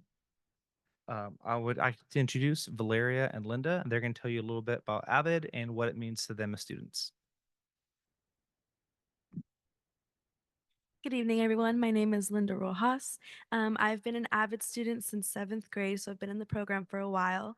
One of the things I really value about AVID is that we truly are a family. And so with that being said, we've all kind of been with each other since 7th grade, and we've grown with each other and learned with each other.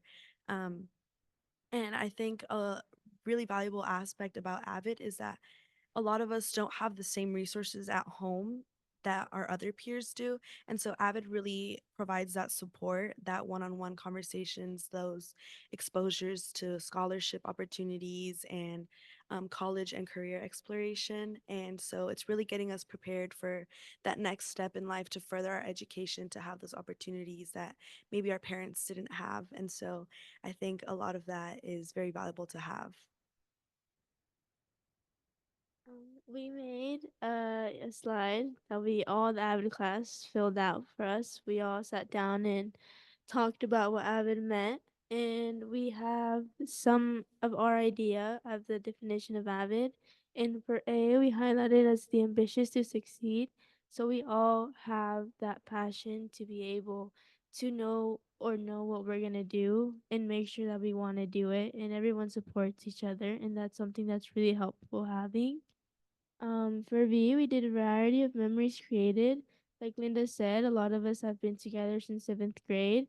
So having to come this far, it's been really great having a family that supports you in school. We've also had new students come in, and it's also fun introducing them and welcoming them to an Avid family so they feel that support as well. And then we have I as an improved studying. We have a lot of different strategies and a lot of different things that we do in order to improve our studying, like FSGs and tutorials, like local poly tutors who are coming and are helping us with different homeworks. I know sometimes we get stuck and they're really there for help us, and then as well as every other student who has similar classes. For D, we did determination to prepare for our future.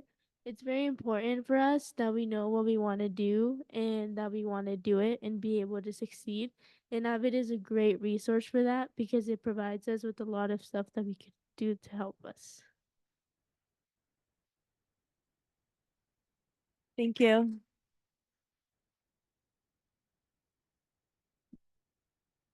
Great job, Slow High. Now I want to invite up Mrs. Blair Brinkman and her students. Blair is our Avid senior teacher at Morro Bay High. She's also the Avid site coordinator, so she does a phenomenal job supporting all of the other Avid teachers at Morro Bay High, which are a great team. Like they are just always working together and collaborating. And so Blair is going to share with you some program highlights from Morro Bay High, and her students will speak to them as well.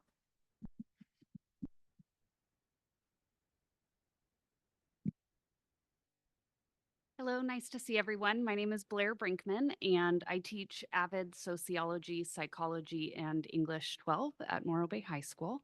I am also the Avid Site Coordinator, and I've been in that role for the last 2 years. Avid has brought more joy to my life than I could explain. I absolutely love my students, and I'm up here, you guys. And the Avid students in particular hold a very soft spot in my heart because they do things that just blow my mind, and it's really incredible. Jane touched upon a couple of the things that I was going to talk about, but I'll just touch upon them quickly. When I joined our Avid family at Morro Bay High School, I think, and don't quote me on this, but we had about 34 or 36 students in our Avid program 7 years ago. I have had the seniors the last 5 years. My first graduating class had 5 Avid seniors in it. I'm happy to report that this year we have grown the program to 120 students, and I have 27 Avid seniors. All of them have applied to multiple schools, and Maddie's going to give us a little more detail about that, and have applied to local and statewide scholarships as well. I think I'm going to introduce my students and let them kind of take it away and tell you more details about our program. But I also would like to say thank you so much for all of the support you guys have given us. We couldn't do it without you, and we couldn't do it without Miss Holly's support, as well as other community members that have come in and given countless hours, as well as help to fund our application process and more. So without further ado, I have Natalie and Maddie here to tell us a little bit more about Morro Bay High's Avid program.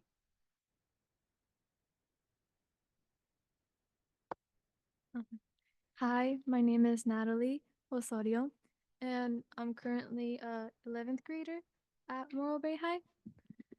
And this is my second year in Avid.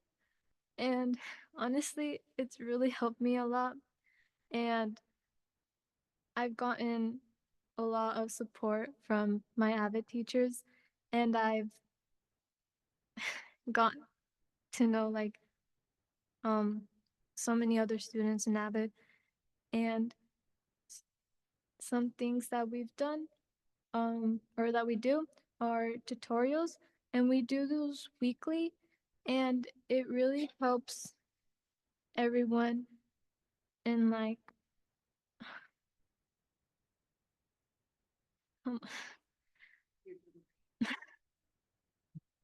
um you get the support you need in like class you're struggling with.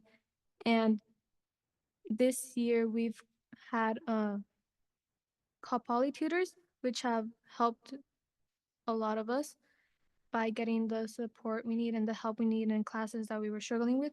And for me, that has helped me do better in classes that I was kind of like doing bad in, and I've been doing better since I've joined Avid because of the support I've gotten from everyone. And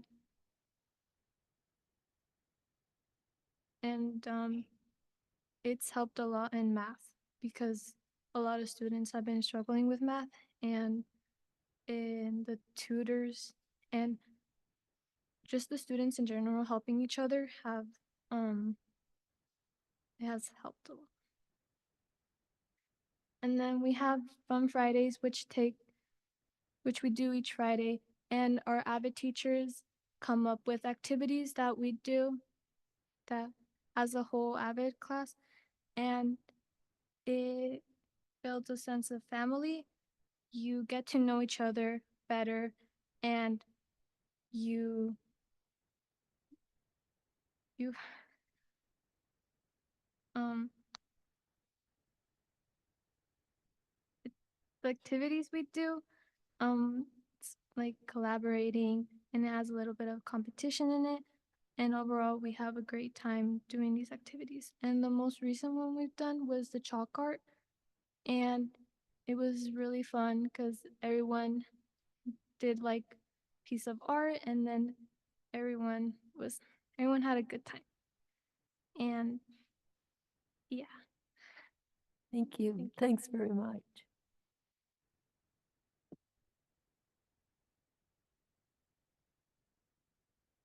Good afternoon. I'm Maddie Plumley. I'm a senior at Morro Bay. I have been in the AVID program for 2 years, but this was my first year at Morro Bay. And it's definitely an experience walking into a classroom that's all seniors who've been doing this since 7th grade, and I haven't. But I wouldn't change it for anything. So I'm gonna start off with a fact that's really cool about our AVID program, especially our seniors. We sent out over 150 college applications and received over 100 acceptances.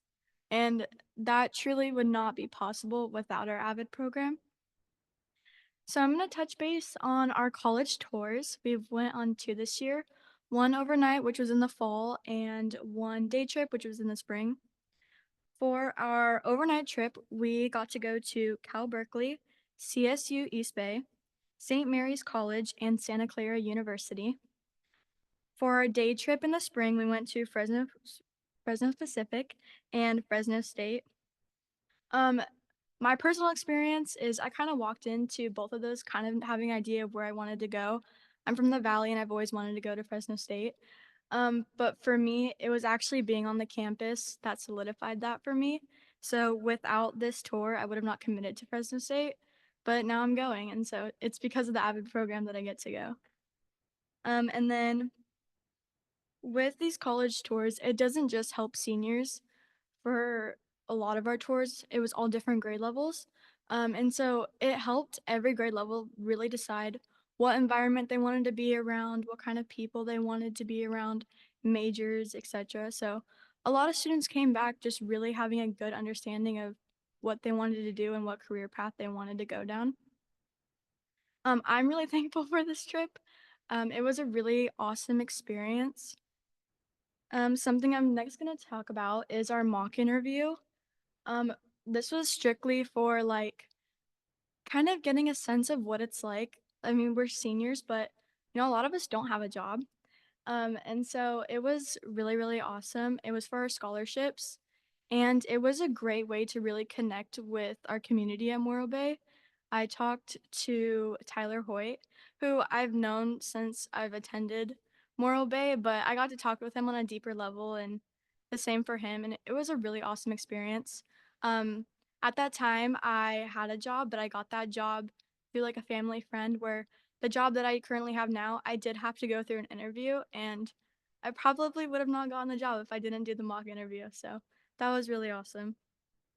And then for me, something I just kind of wanted for you guys to know is that for me, AVID is so incredibly important for all students, and I hope it's gonna make me emotional.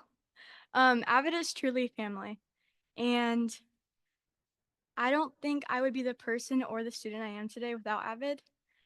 So it's really sad graduating and having to leave everyone, but I hope that we can continue to show students how important AVID is. Yeah, thank you.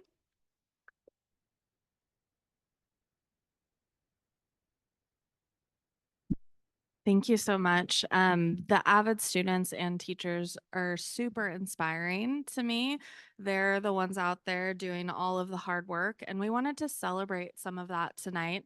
You can see here on the right side is our class of 2024. So this year's senior class, they're still waiting on financial aid packages and so on. So we don't know quite yet where they're committing to, but look at all of these amazing colleges they've been accepted to. They've done the work, they've applied. Thank you to the San Luis Coastal Education Foundation for funding those college applications. If you have a senior or a senior, just applying for college can be a barrier. It adds up and you need options, right? So that's been super helpful for our students to really expand beyond safety schools to really apply to those reach schools. And they're getting in, they're doing a great job. And so we want to continue that college going culture.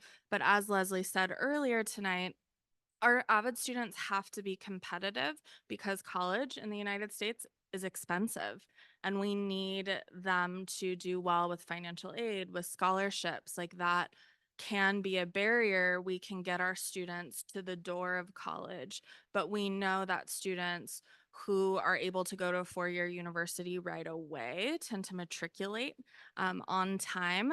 Of course, our students do well at junior colleges too, but we want to be able to get them into that four-year university experience as well. And sometimes that barrier can be financial. When Jane and I were working on this as a presentation, we wanted to intentionally put the data point on the slide on the left-hand side and to call it out because this is the challenge that we have ahead. It truly will take a family and a commitment from everyone. When we look at our seniors and when they're doing the application process, we try and inspire them and support them to do college applications. The reality is they do the college applications, they get accepted, and they're unable to make that next step. And we put this slide intentionally together for you to see where did our 23 graduates go. And it's a celebration that they're ready. But the challenge is, how do we make sure that they're able to do? And there's no one easy solution for that. It's going to be a challenge for all of us. But my advocacy would be this. We have to start at an earlier age. We have to start at 6th grade. We have to work in 7th grade and 8th grade. We have to create agency earlier in our students and our avid students especially, that they can absolutely see themselves as a 10th, 11th, and 12th grader who can absolutely make that next step. Period, end of story. By getting them to the 12th grade and supporting them in their college application process, we're giving them like a little taste of what could be possible. But the reality is, respectfully, they take the Cuesta promise and they go to Cuesta. And that's not enough for us. So my ask would be, how do we keep developing and building over the years to come? Next slide, Jane.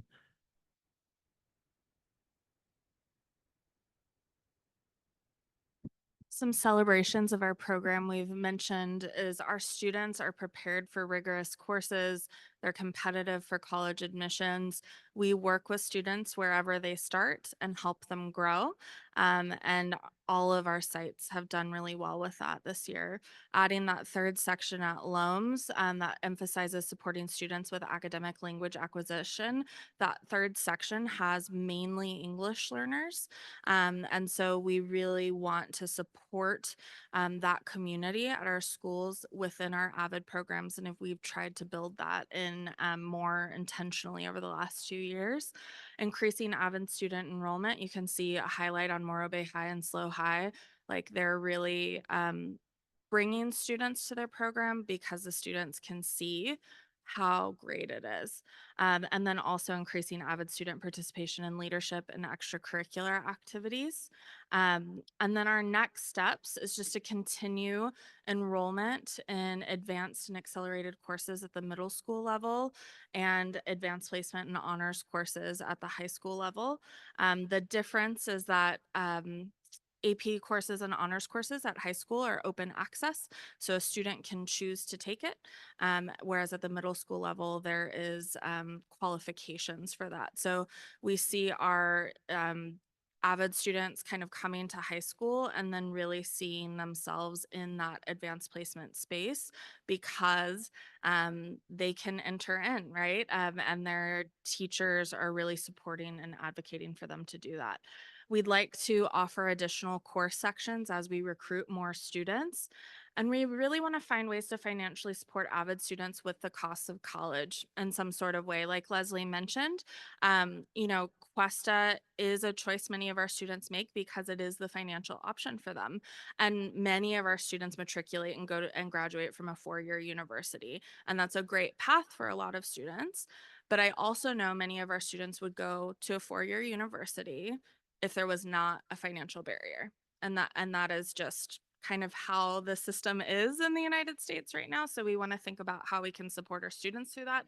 Additionally, figuring out ways to support our students between that transition from Cuesta to a 4-year university is really important for us. Also develop family engagement and education opportunities, particularly around financial aid. That's a scary process for a lot of families. And so even something like a $4,000 gap can seem insurmountable. But if we have really strong education around those areas, we can help our parents figure out ways to support their students. And then also, we're very excited to host an AVID Regional Pathway Professional Learning event that's open nationwide, but we're hoping to take lots of our teachers at Morro Bay High School in October to highlight the work that's being done in our AVID programs, and especially Morro Bay High. Then. So thank you so much for your support of the AVID program. As you've heard from everybody tonight, we believe in it because we know it works for students. And so we want to just continue to grow opportunities for our students because they deserve it. Thank you. Thank you for that presentation. I'm going to go to the public, see if anyone would like to address us on this. See no one. Thank you, Mark. I'm freezing. Anyone on Zoom, Ms. Dawson? All right, then we'll come to the board. I see Ms. Hinton, followed by Mr. Banfield. Oh, it's wonderful to see the list of colleges where the class of 2024 have been accepted. And in comparison with the class of 2023, which we already know where they're attending, did you not put the numbers on there because it's not clear completely where they're going to end up? It's not all of the acceptances haven't been finalized yet, and that's why I didn't put in Yeah. numbers. And also, they haven't all committed yet because the FAFSA is behind the normal time this year. So we'll know, and we take the data on that, so we'll have it for the following year. Okay, and also, so Quest is not mentioned for the class of 2024, but will some students end up going there? Yeah, absolutely. And our AVID students will apply to Cuesta if they've not already done so, and they'll get into Cuesta. So that will be a place that many of our students will choose next year. Thank you. Mr. Banfield. Yes, great presentation, and the program seems to be generating a lot of success. I had a question though. What is AG qualified track? The A3G qualified track is the CSU UC system that asks our students to be able to complete a certain number of courses in a certain period of time to be college ready.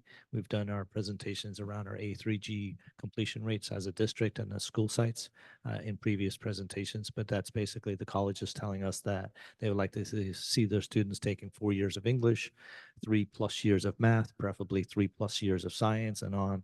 So each one of those letters has a specific category.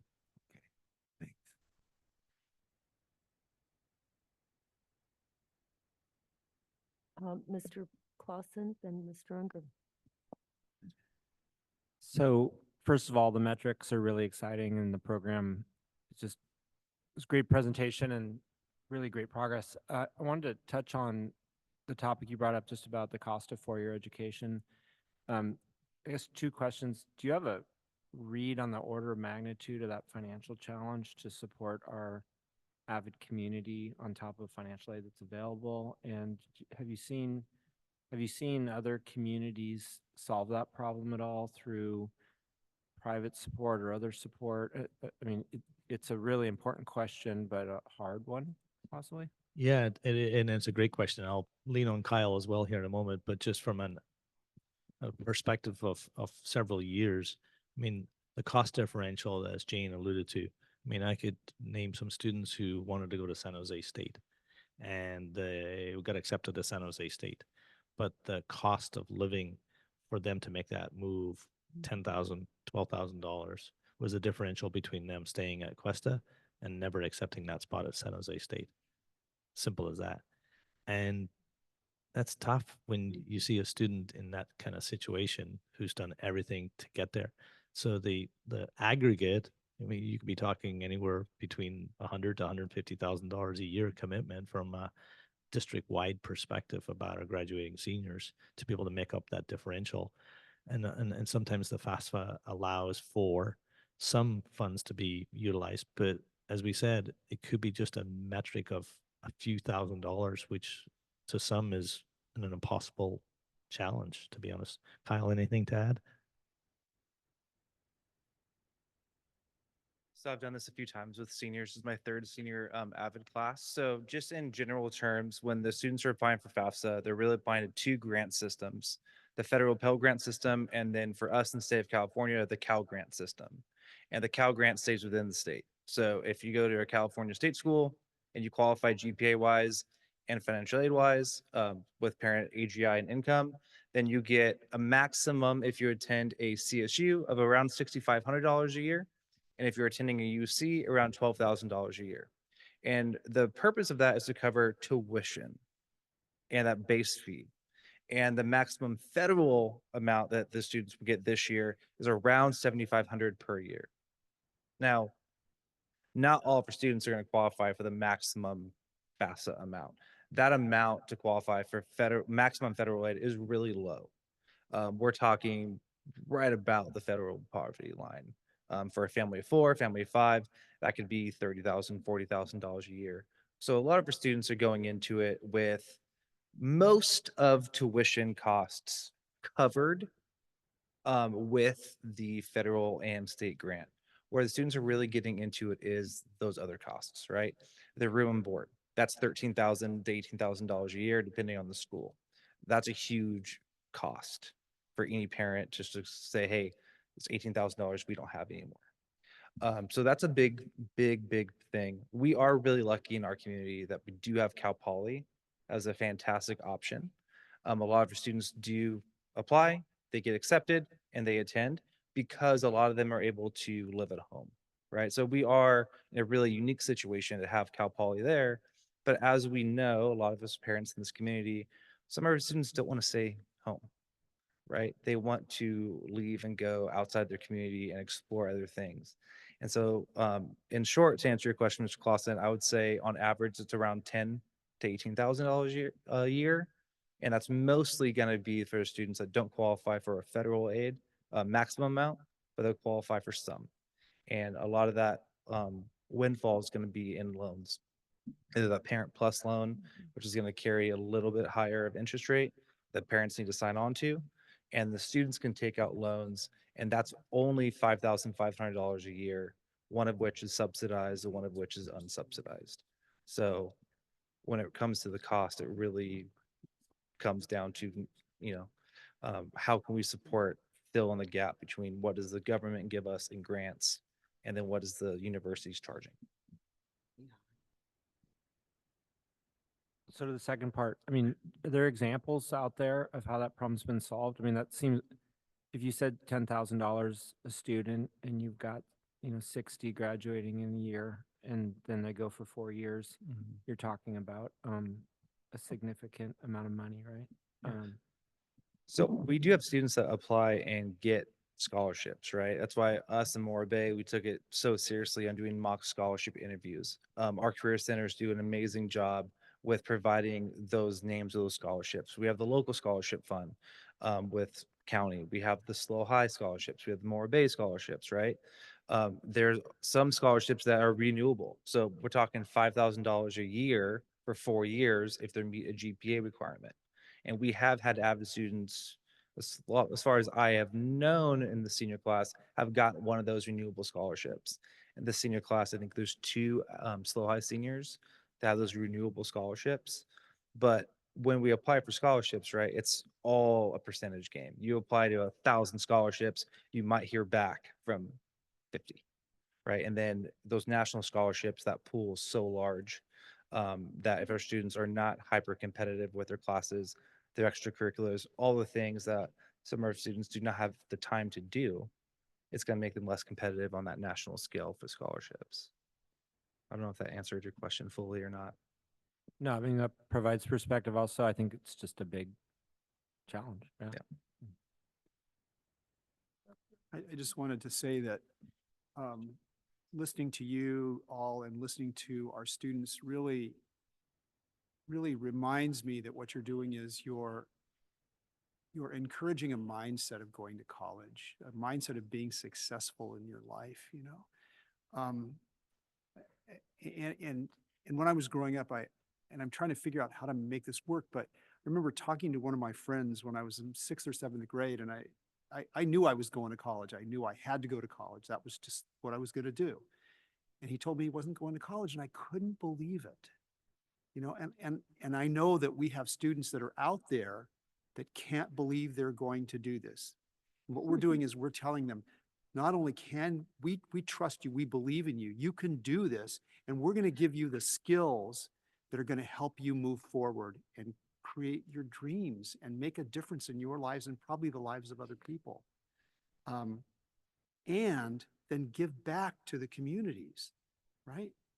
So I just think the work you and the other teachers are doing it's just a godsend. It's a blessing, right? So thank you all. Well, I echo those sentiments, Mr. Unger, very well said. And yes, you're doing a wonderful service through Avid. I wanted to, since Mr. Clausen brought up expenses, I wanted to say I have some knowledge of the cost of those textbooks once they get there, and that it's way, way out of sight and over the top. And I wondered if there was a program for getting the books, to help the kids get the books at the best price. I know that if you can get them on Amazon at the off-peak season, rather than when everybody is demanding them, that you'll get a much better price. If something could be arranged to acquire textbooks that are needed for courses that they're going to need to take, anything like that that could help them, because those textbooks are going to be kind of a deal breaker sometimes too, going to college. Sometimes they use their scholarships specifically for that, that are created for that purpose. I know that there's a lot of textbook rental companies now too, because it reduces the cost. And Okay. also, even I, as a college student, shared textbooks, right? So like one of us bought one, another one bought the other, and then we just swapped it. But I think that's a great idea to continue to think about how we can support our students with all of those, like, it's not a little cost, but compared to tuition, those things rack up too. So that's a great idea. Right, being proactive with finding out what the courses are going to be and then buying them way early would be a great help for the price on Amazon. I want to commend you for all of you who've spoken to us tonight. I know the students are gone, and Mr. Scaldi peeking around back there for the increase in participation at Morro Bay High, but your passion for this subject just glows off of you. It just resonates, and and that's what it takes. I think you will be the reason these students become part of Avid and remain. And that work is so very important. So thank you. Thank you for what you've done, for the presentation, for the passion you're instilling in your students. Thank you.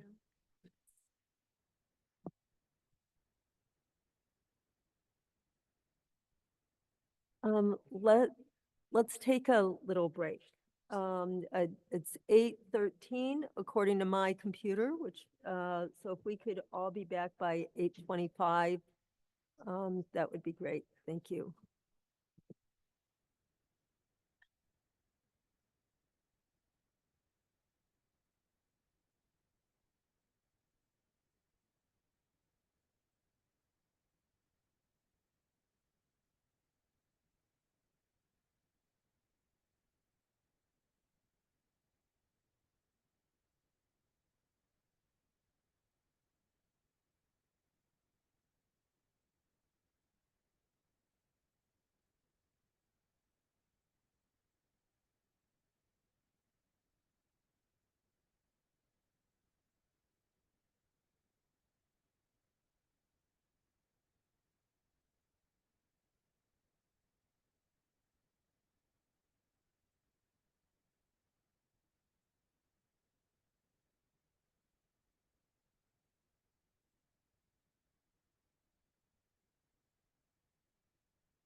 All right. It's really good.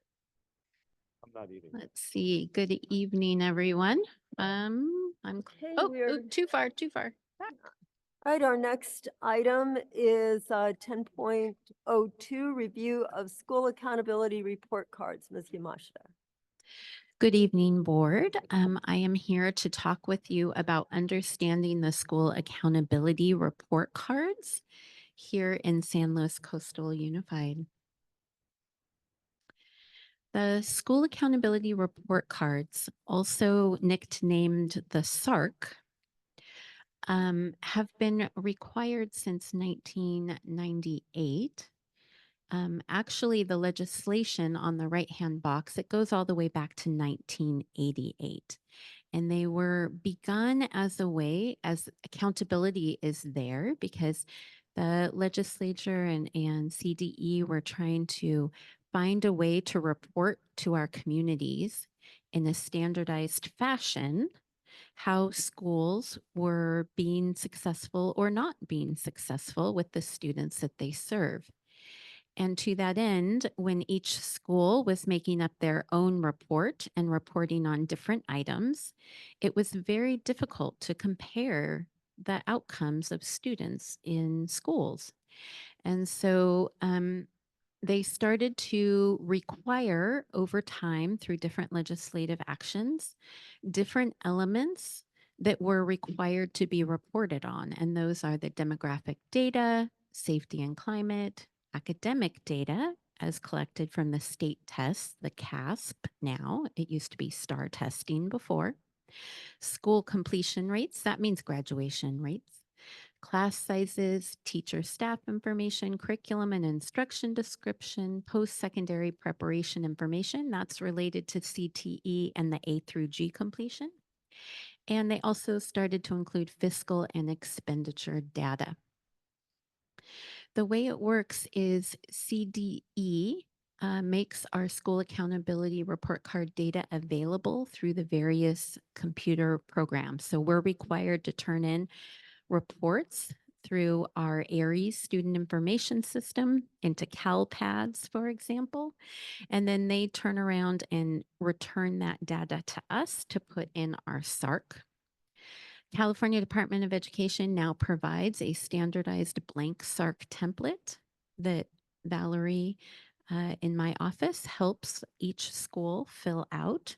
And each year annually by February 1st, you, the school board, approve those SARCs and they get placed on our webpage for public review and consumption. The SARC template is based on the 8 priorities there on the left that the state school board has set as all of the areas of priority focus. And many of them do already, of course, line up with things we here in San Luis Coastal are focused on. And then on the right are currently the list of all the different tables that are required to be in these SARCs.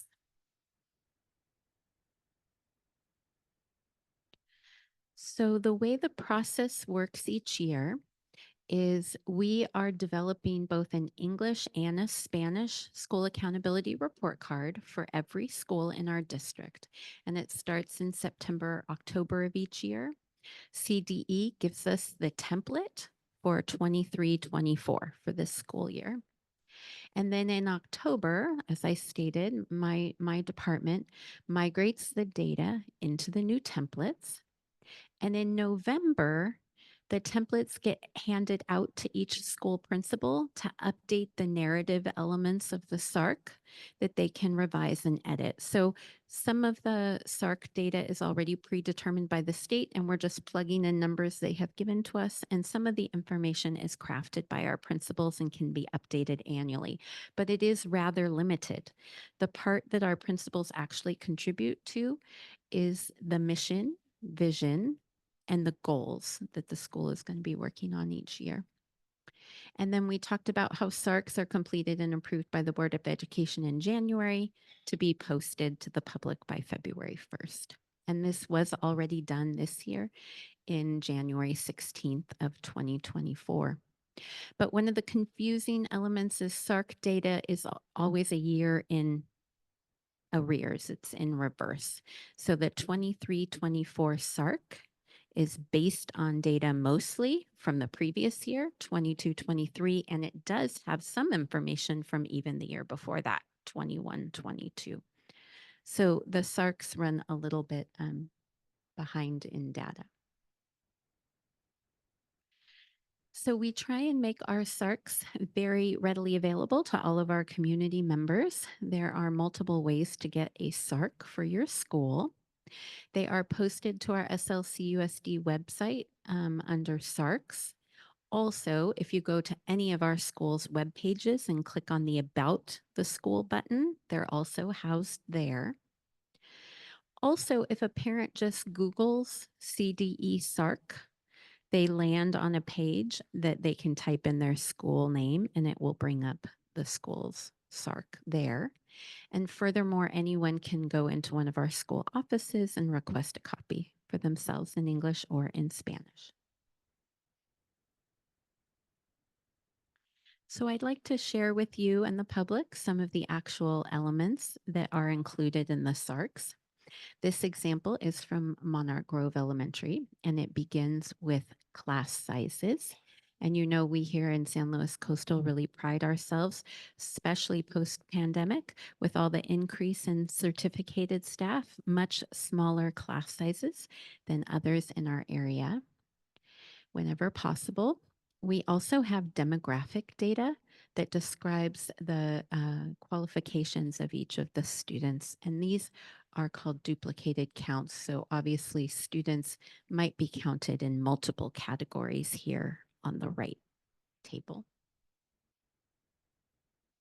Then there's a required section about the curriculum and instruction that we have here in San Luis Coastal.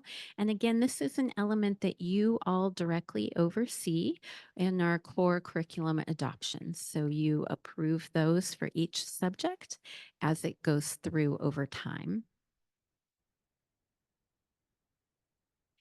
And then we're also required to share our academic data, which is the CASP results, our state testing results, which again, you get to review multiple times throughout the school year in other presentations. And they have it for English language arts, math, and science.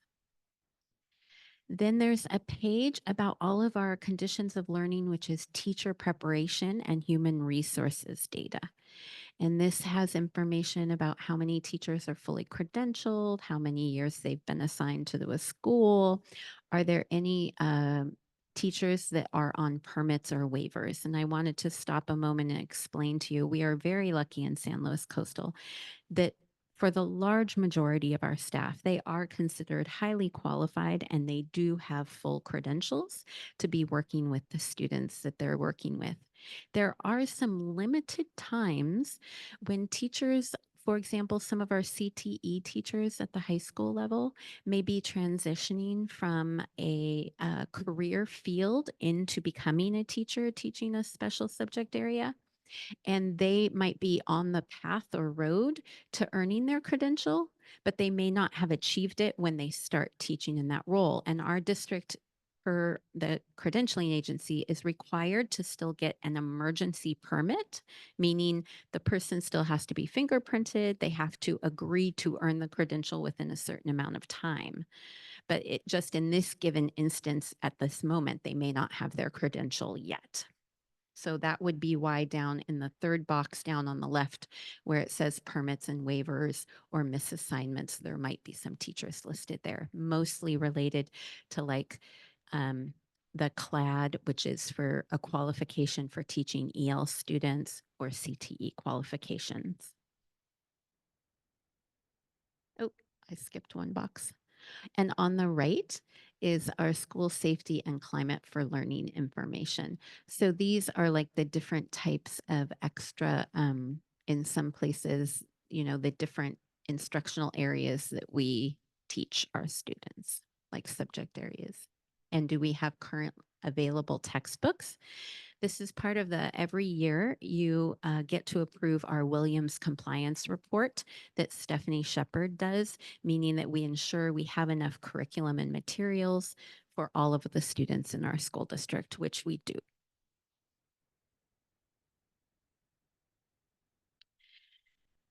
This one's exciting to me on the left. It's about chronic absenteeism. And as you know, my department and our principals have been working hard at reducing chronic absenteeism over this school year, and we've made some great strides. You'll be seeing more good information on Friday in the Friday Focus. But for school safety and climate learning information, it's looking at what types of students and their general absenteeism. On the right is another area we've been paying close attention to. It's suspensions, expulsions.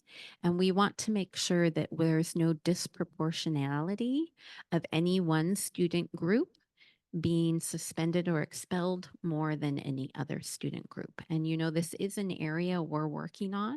Mrs. Gould and I have the direct assistance and continuous improvement monitoring plan with our student services department to increase our performance in this area to ensure that students are not over likely to be suspended. And we have alternative means of correction and support first. We're required to do a class size report, and we talked a little bit about that already, as well as the teacher and staff information. The teacher and staff information lines can be a little bit misleading because, for example, down at the very near the bottom, it says adaptive PE 0.11. And for example, adaptive PE is only for our students in special education that require access to PE with a specific adaptive PE teacher.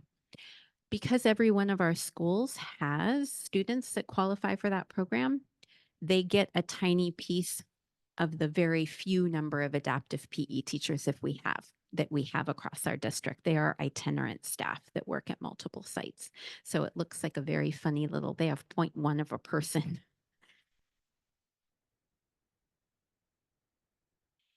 Similarly, we are required to share out our fiscal and expenditure data. And again, you get way more detailed information to the public regularly on an ongoing basis from Ryan and Katie and Stephanie with our mid-year reports, our actual reports, our 10-year budget reports. And in this one little box, it's attempting to do the same kind of thing. To give an update to the community about how much money we're spending per pupil. But unfortunately, the way that those numbers are figured, so it's important to note supplemental funds are the restricted dollars that we have, such as special education dollars, our Title I, Title II categorical program dollars. That's what our supplemental funds are. And then our expenditures per pupil basic is the rest of our general funds that we have.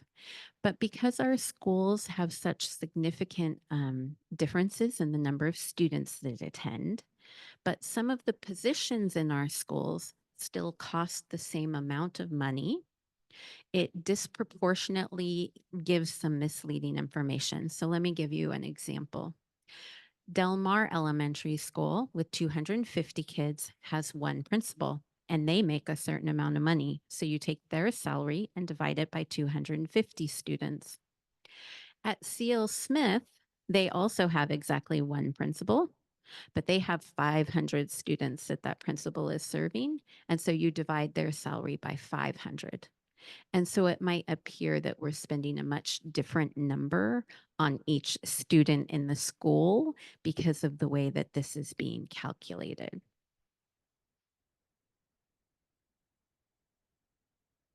It's also, of course, we here in San Luis Coastal want to pay attention to the dropout rate and graduation rates. And another interesting challenge related to this, I was just talking to Mr. Dowler earlier in the week.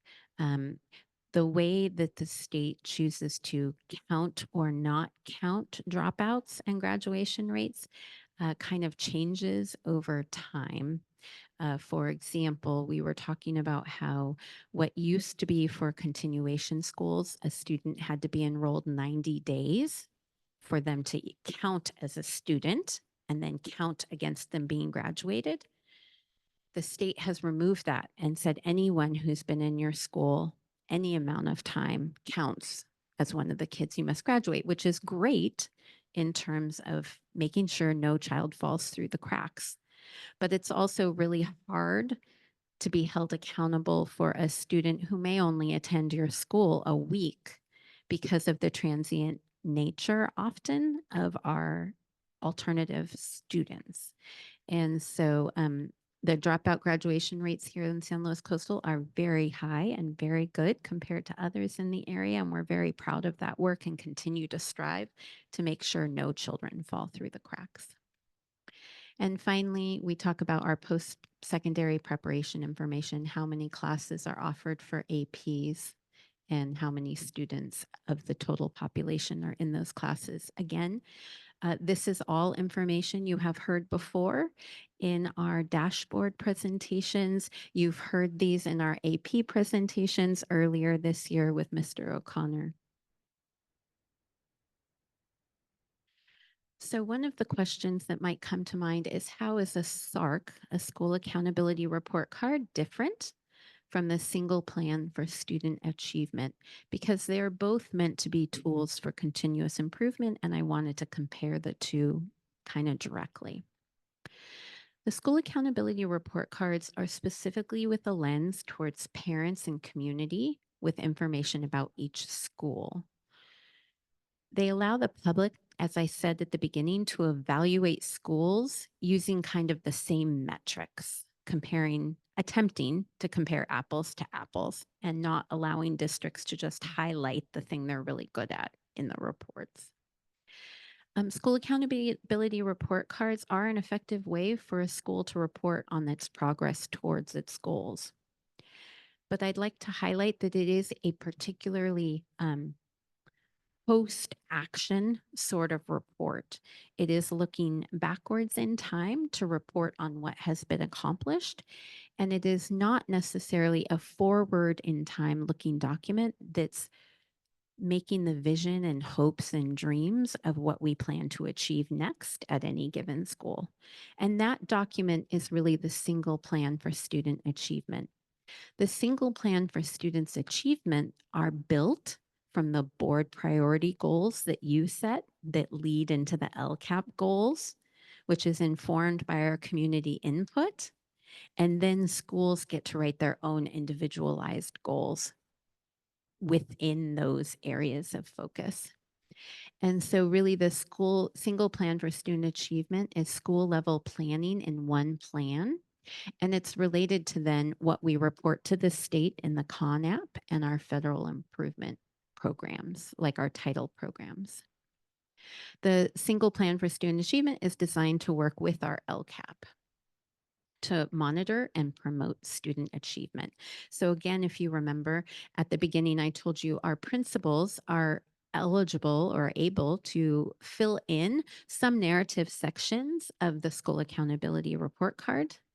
But the single plan for students' achievements is entirely the work of our school sites and very localized in the context of the work and focus for the upcoming year.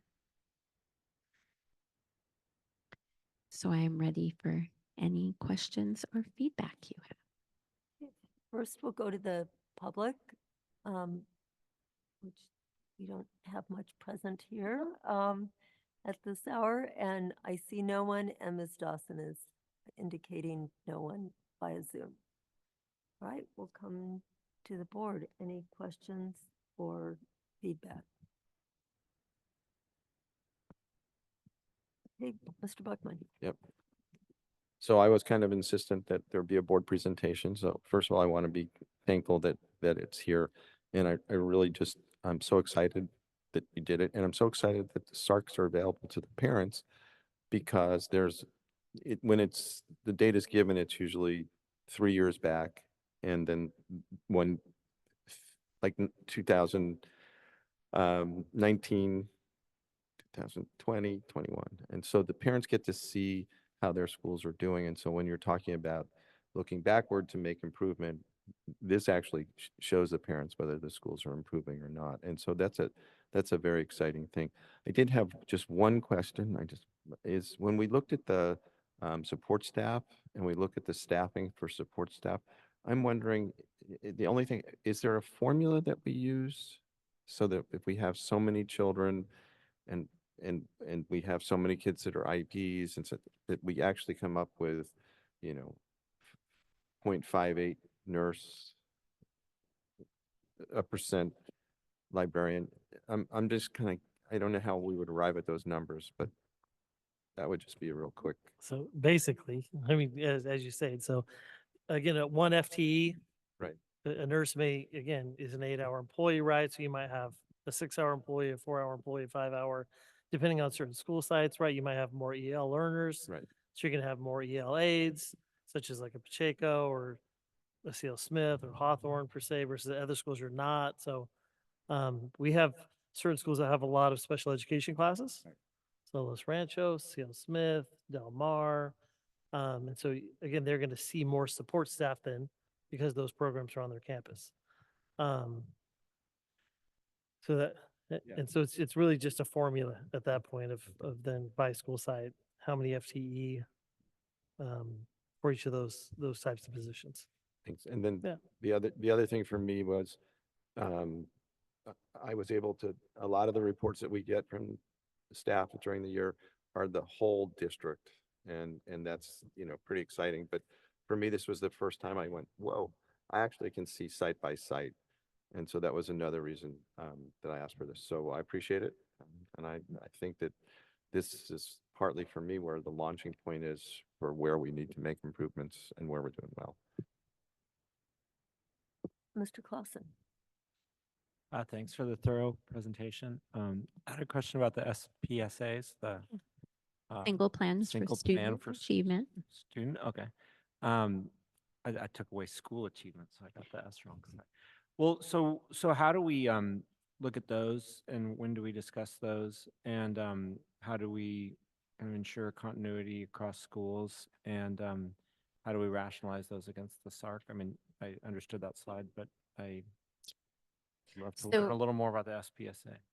The SIPSAs are typically developed like at the end of this school year and the beginning of next school year in each school, because part of the SIPSA often includes a culture community, like all of those youth truth smarty goals you were hearing could be included in a SIPSA, as well as academic goals for each school, which are usually written based on the state assessment data that we don't get until the summertime to be able to set the goal for improvement into the next year.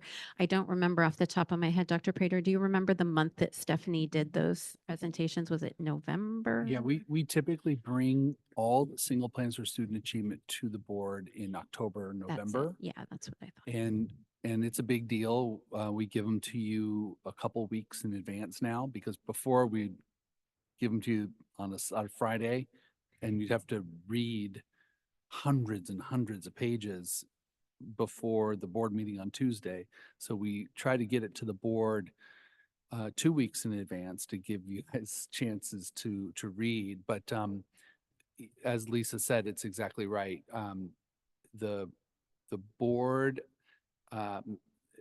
the school sites are developing their single plans for student achievement in the spring. So think now for the following year, but they don't finalize them because you have the LCAP goals and all the supports that go with that, along with the board priorities, youth truth, that get incorporated into that. So usually August, September, the principals really start doubling down on the goals, because we now have the state testing data.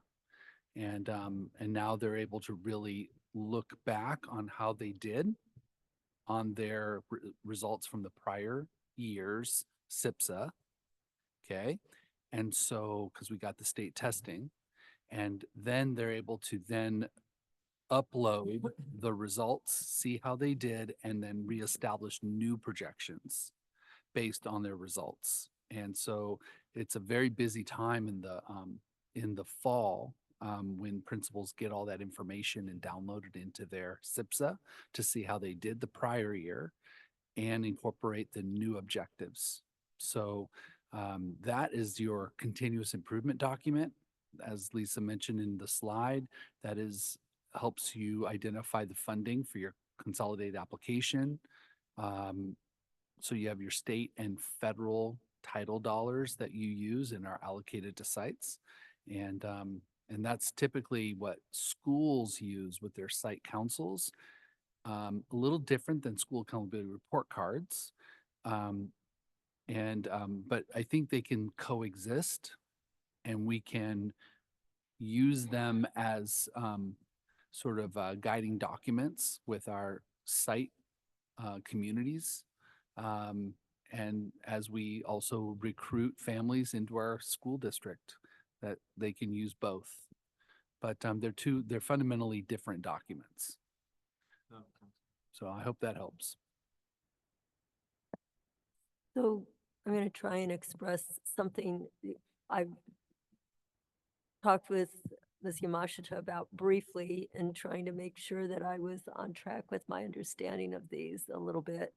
And I've thought about it since our earlier conversation of yesterday. And I think, for me, thinking of the SARC is from the state. We don't have, they've taken information and created this, is my understanding. And the SIPSAs are created at the site level with, of course, with everything that has to be done to meet the state requirements and all that, but they're kind of tailor-made, and I'm a fan of SIPSAs, I'll admit. I think because I was on school site councils from kindergarten through 12th grade for 2 kids for a long time. I did that longer than I've been on school board.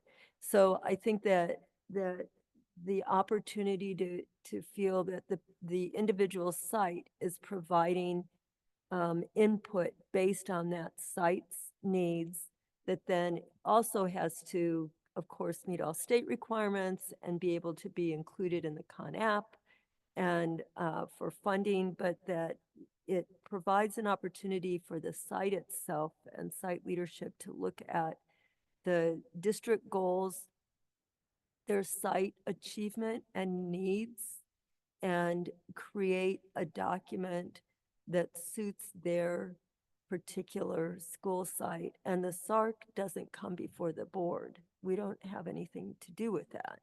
But we do review each individual SIPSA and we approve those as a board. So that's just, and I'm looking to make sure that I articulated that correctly, which is not always my strong suit. Yeah, that makes sense. I think But I need Dr. Prater to confirm that I'm not misleading you or anybody else in what I said. You were almost perfect. Oh, so The part though is school accountability report cards are approved by the board. In February, by February 1st By every February year. 1st every year in the action consent. And so what you nailed it though, is that the single plans for student achievement is all about that community, the staff community building a plan of continuous improvement based on the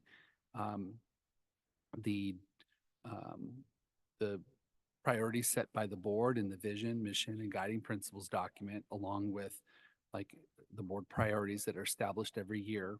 So in our case, it's achievement, close the achievement gap is the top priority. So the SIPSA, what you'll find in the SIPSA is efforts very specifically to how they intend to close that gap.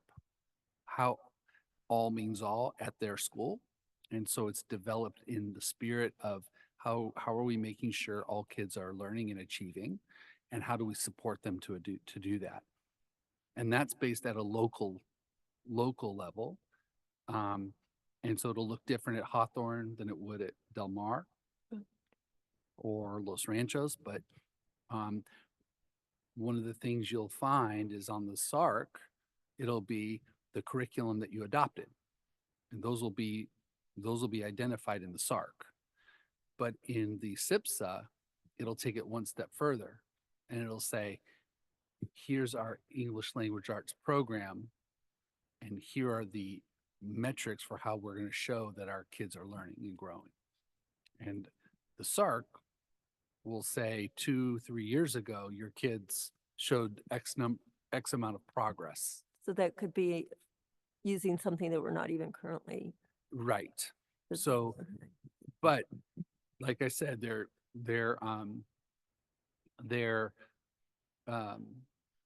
compatible documents. Yes, I can see But that. the board approves the SARC every February, January, February. But the board adopts in a board meeting in the discussion action section of a board meeting in October, November, actually reviews and adopts the single plans for student achievement, because those directly correspond with the LCAP and the vision, mission, and guiding principles of the district, the board. So that's how I view it. You got it. Thank you. Okay, if I can. So I understand. I'm trying to put this the best way I can. So just as a student receives a report card, it's based on certain items that the school wants to report on. And that's what this report card does. It's just like we get the test scores, which are passed, and we go ahead and we build on those results. And I think what this does is it gives us data that we can see year after year after year.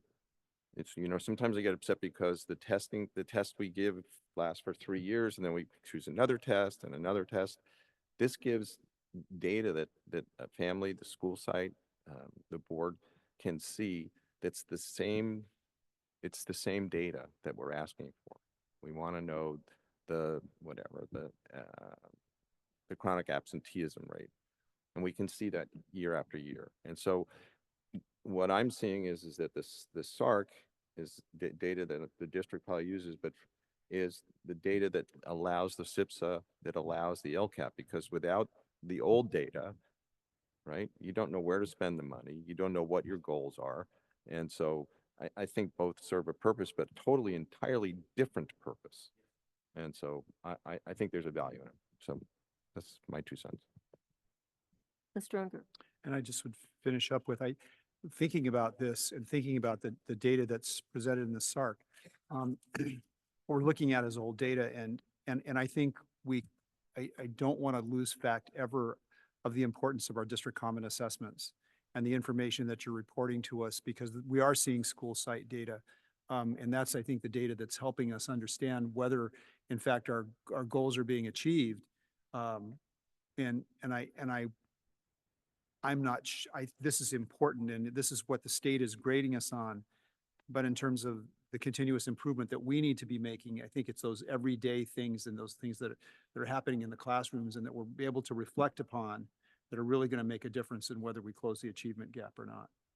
And to be able to show those things as we're growing to the public, I think is going to be really important. Yeah, they're companion documents. In my mind, if you're showing progress in SIPSA, you know that your school accountability report card will reflect that. But in a couple, 3 years. It'll take a couple right? of years. But it's okay. okay. They, as long as you have that perspective, they're different documents designed for different audiences. But for me, if you're doing the SIPSAs right and you're doing the LCAP right, you're going to see real dramatic improvement in your LCAP in time. That's my take on it. Thank you. You're welcome. Our next topic is 10.03. I see you're not going anywhere. It's also me. And that is Prop 28 update. Excellent. Let's see if my slideshow is ready.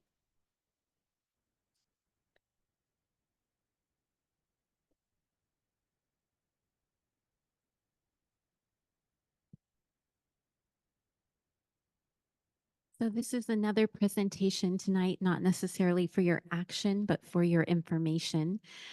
Prop 28, Arts and Music in School Funding, is such an exciting opportunity for all the students in the state of California. And it also right there again has that accountability word in the title, because there are lots of rules about how this may work and how this may not work. And so I want to be sure that you, the board, are well informed about what we know now about Prop 28. I also want you to be aware that because Prop 28 obviously was a proposition, which means it was passed by the voters without all of the back end CDE, like actualization accounting functions planned when the proposition was passed to get money to our schools. And so this journey this school year, it started last school year with Diane Frost, and I'm going to share more about that. But even this school year, as recently as a week or two ago, the state has revised and updated the FAQ information about the report we're to give to the board every year. So this has been a process of learning for myself, but also everyone else in the state as new information has become available to us. So Prop 28 is annual funding for arts education. It was Senate Bill 115, and it was Guaranteed Accountability Act that was passed into law June of 2023. It is supplemental funding, which means we have to increase and spend the Prop 28 dollars, not on our current existing arts programming, but it has to be new and additional arts programming. And the funding is going to adjust every year because it's determined by the prior school year's enrollment, and students that qualify for free and reduced lunch, often are socioeconomically disadvantaged students, generate a larger amount of money than the other students do.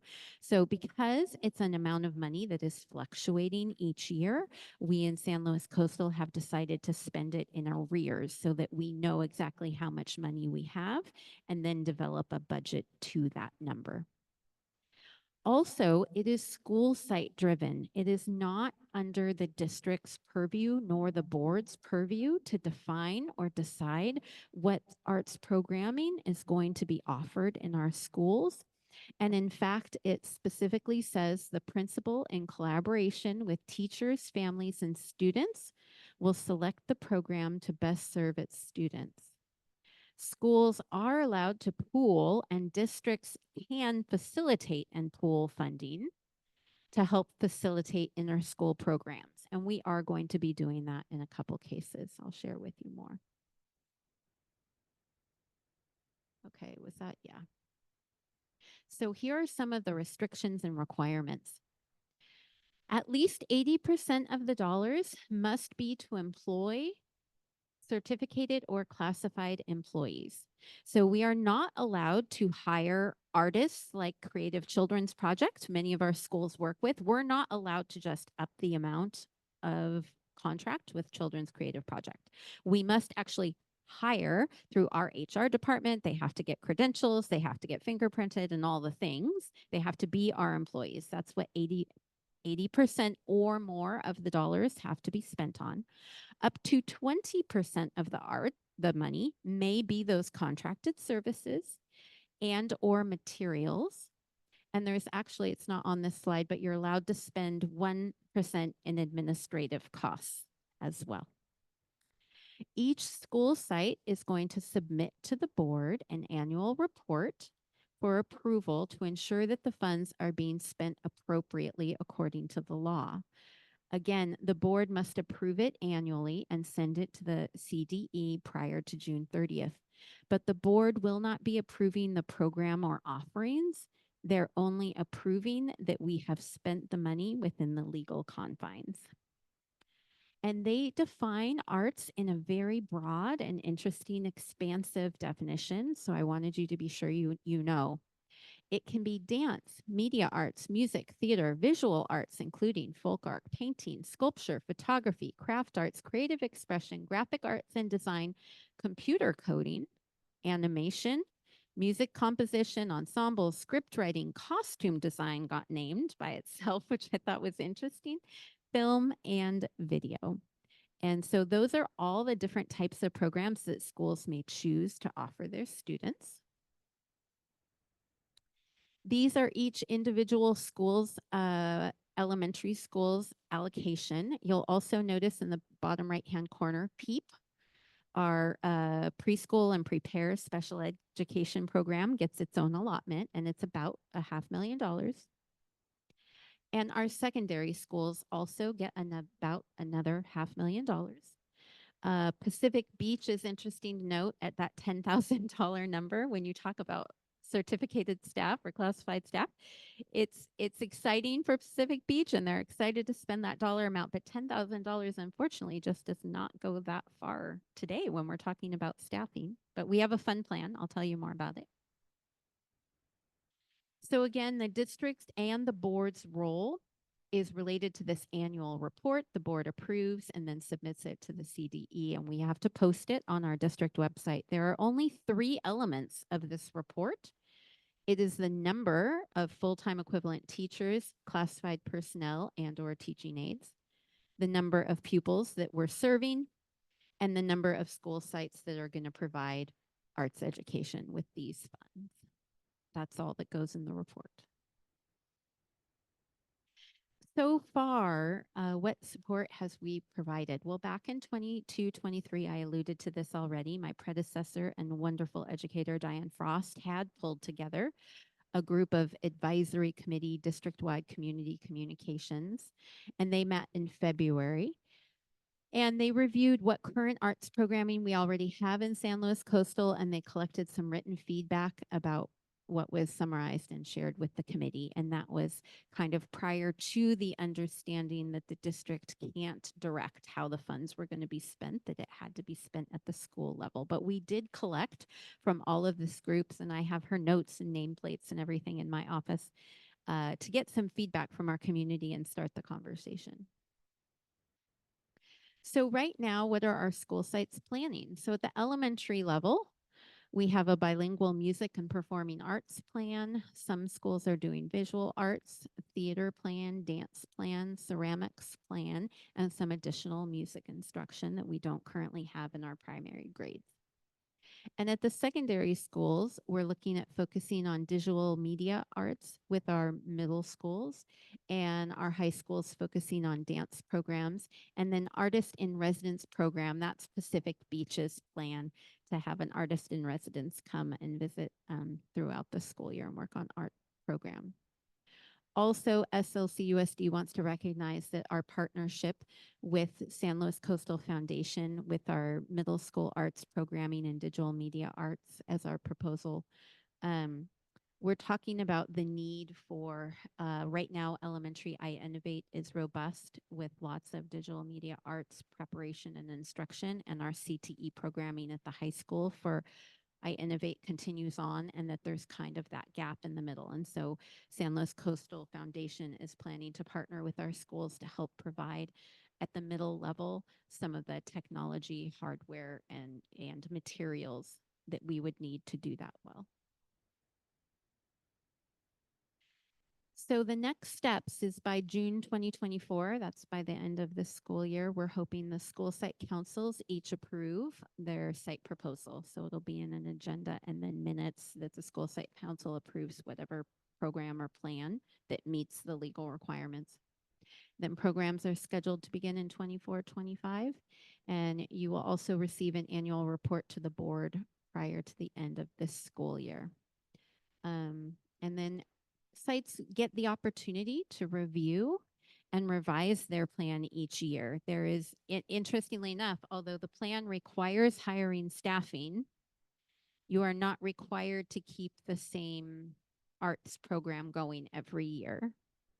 So as we hire these art teachers, we need to be thoughtful related to our collective bargaining units that the program or type of art we're offering may change over time. And so we need to be thoughtful and careful about how we hire or select teachers to teach these new arts programming. What questions or feedback do you have? Go to the public. Any of our staff back there have any questions, anything you want to know? And then anyone on Zoom, Ms. Dawson? Oh, okay, we'll come to the board. I see Mr. Clausen and Mr. Banfield. You can go. No, you go first. Okay, I have a few quick questions. Yeah. So it's about $1 million a year. Yeah. Do we expect how confident are we in that over coming years? Reasonably? I mean, it is a So you have proposition. No idea, or are you saying I have no It- idea? Or No, no, it is should there- be very, I mean, it's a law, right? It's built in. So this Okay. isn't something that the governor can cut or change or do anything with. So it should be pretty stable. Okay. Yeah. I mean, how did the way that they determine that amount is It's consistent? based on the number of, it's kind of like the supplemental funds. Okay. So your LCAP as well as your total student population. So, Okay. I mean, barring less students, change in that, it should be pretty stable funding source. Okay. Then how do we determine the allocation to our schools? Is that The by- state does, That was the state. The state defines what the allocation is for each school based on Okay. that on the same number of criteria. students. Okay. Number of English Got it. learners, socioeconomic disadvantage, foster homeless youth, as well as Okay. total school population. So it's basically just money that Formula. comes in that goes to the site level. Yep. That is great and can't control where it goes, but it's positive. We do have up to 3 years to spend the money from Okay. so it's given to us in year 1, and we have 3 years to spend that chunk of it. We will still Okay. get more money in year 2, but if we can't spend it in entirely, it can carry over for up to 3 years. Okay. And then final question is kind of a funny little one. You said it was a proposition, and then you also said there's a Senate bill. Is it both, or there was a Senate bill following a proposition, or? That's a great question. I don't know the answer to. So off it was the a top of state my head. proposition that was passed by the voters, Yes. right? That 2 years ago. Oh, and then the Senate And- bill and then basically defined, I think, that was kind how- of the definition of, okay, now what does this mean? Yeah. How does this work? So it's kind of interesting, right? That you have this law that's passed, but then there was no rules, no requirements. How do you spend it? Okay, Like so what the is, Sen- so what's it's the like, I auditor do gonna, this, here's how I'm gonna do it. what is the auditor gonna do when he comes and asks us, or she asks us for how you spent this money? Like what's the expectation? A plan, how is it spent? You know, I mean, all those things were completely unknown. And honestly, we're just now, like having gone through this last audit, we're just now kind of getting the auditors to tell us, okay, this is what you're gonna have to provide to us, right? And so it's just an interesting, I mean, it's a really interesting dynamic that these funds are, I mean, literally the school chooses.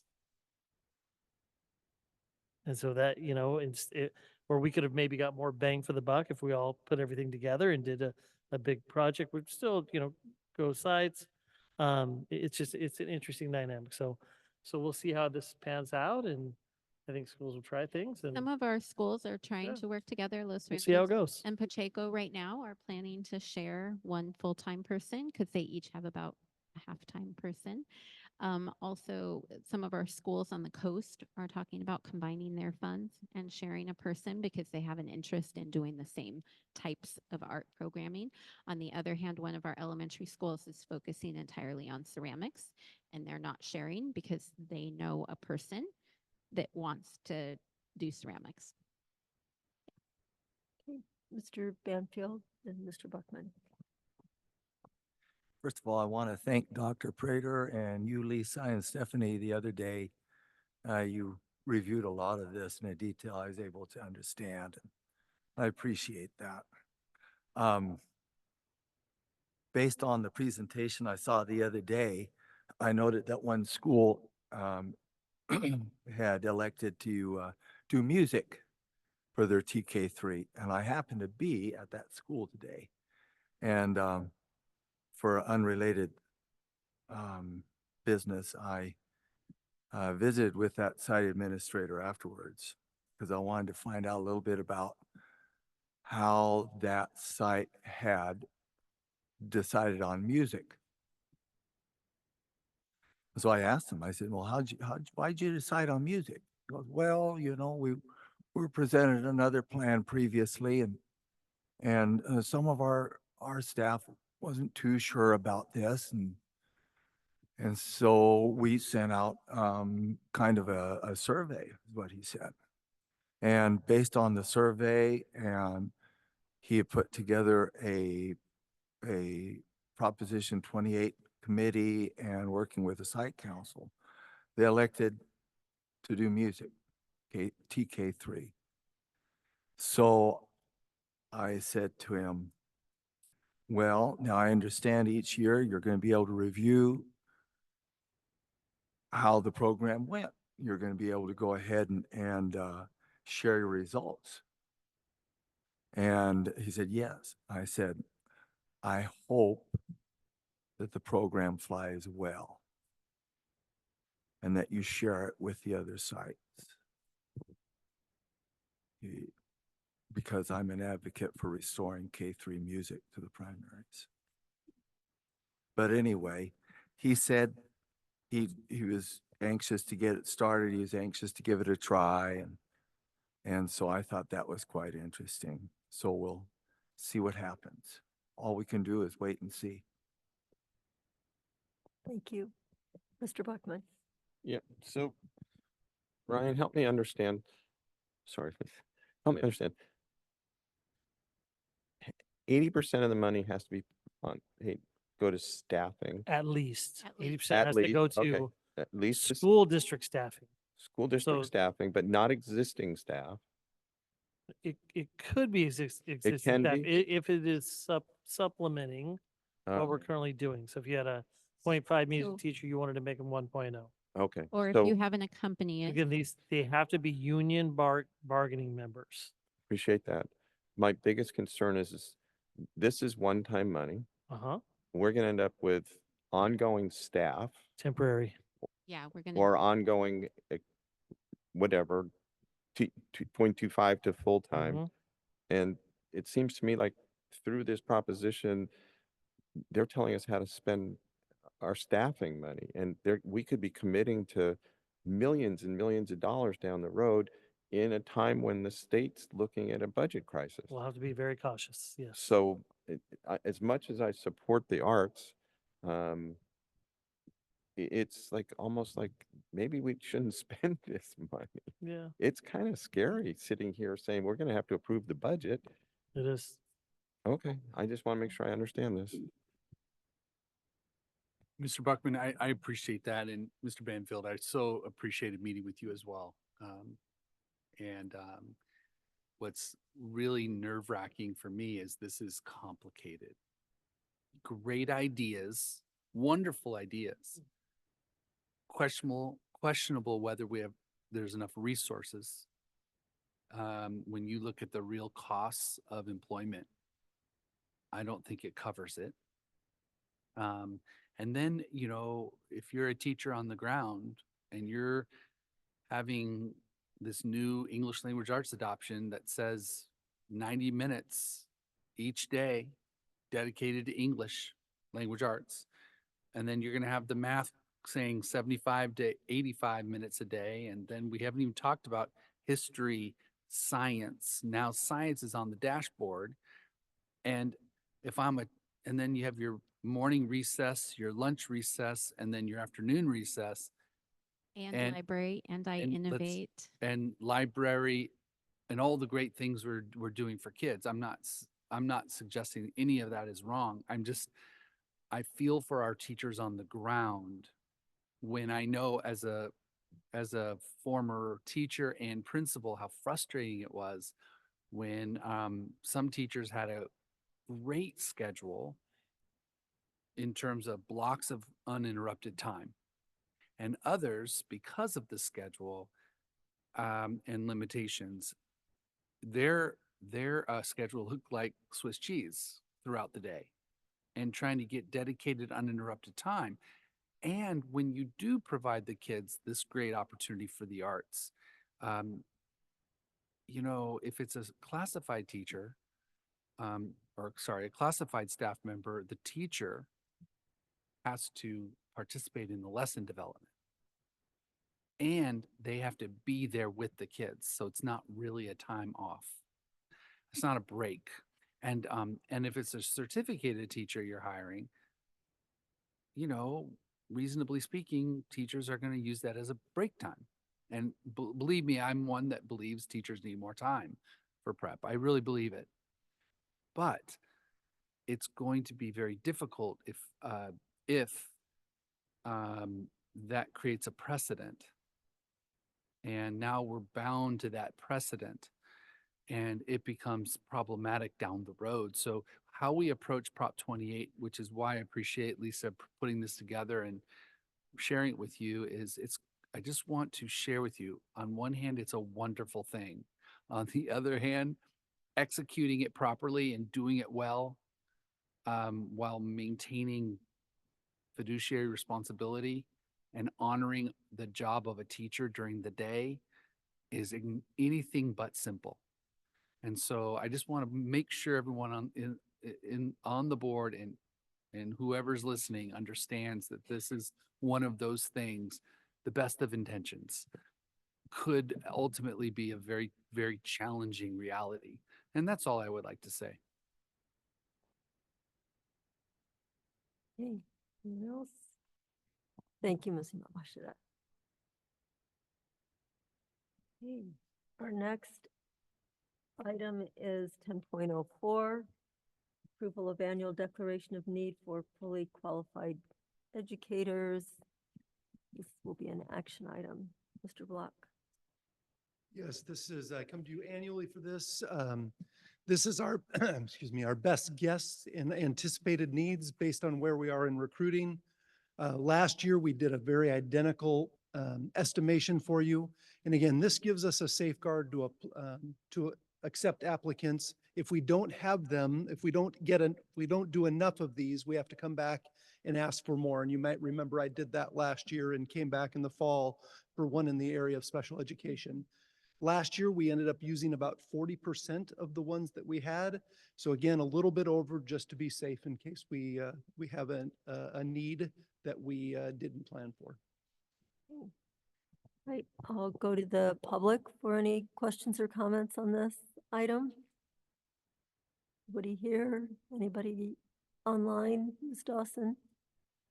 Right, then to the board for questions, comments, or a motion. Mr. Unger. I want to move approval of item 10.04, approval of annual declaration of need for fully qualified educators. I'll second.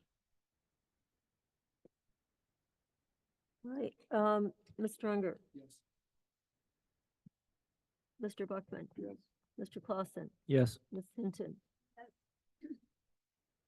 Mr. Banfield. Yes. And I am a yes. That motion carries 6-0 with one absence. And I see you will also be handling the approval of secondary school schedules. Yes, absolutely. We just completed our last vote a couple weeks ago at one of our secondary schools. So in the attached item of tonight's action discussion item, we have the votes from Los Osos Middle School, Morro Bay High School, San Luis Obispo High School, and Laguna Middle School. You can see what each respective school voted for, so their schedules were approved by the members at that school. Right. Anyone from the public wishing to address us on this? No. Back to the board. I see Mr. Banfield. Did you have a question or, okay, did you wish to make a motion? Okay. No. I'll make a motion. Mr. Clausen? I had a question.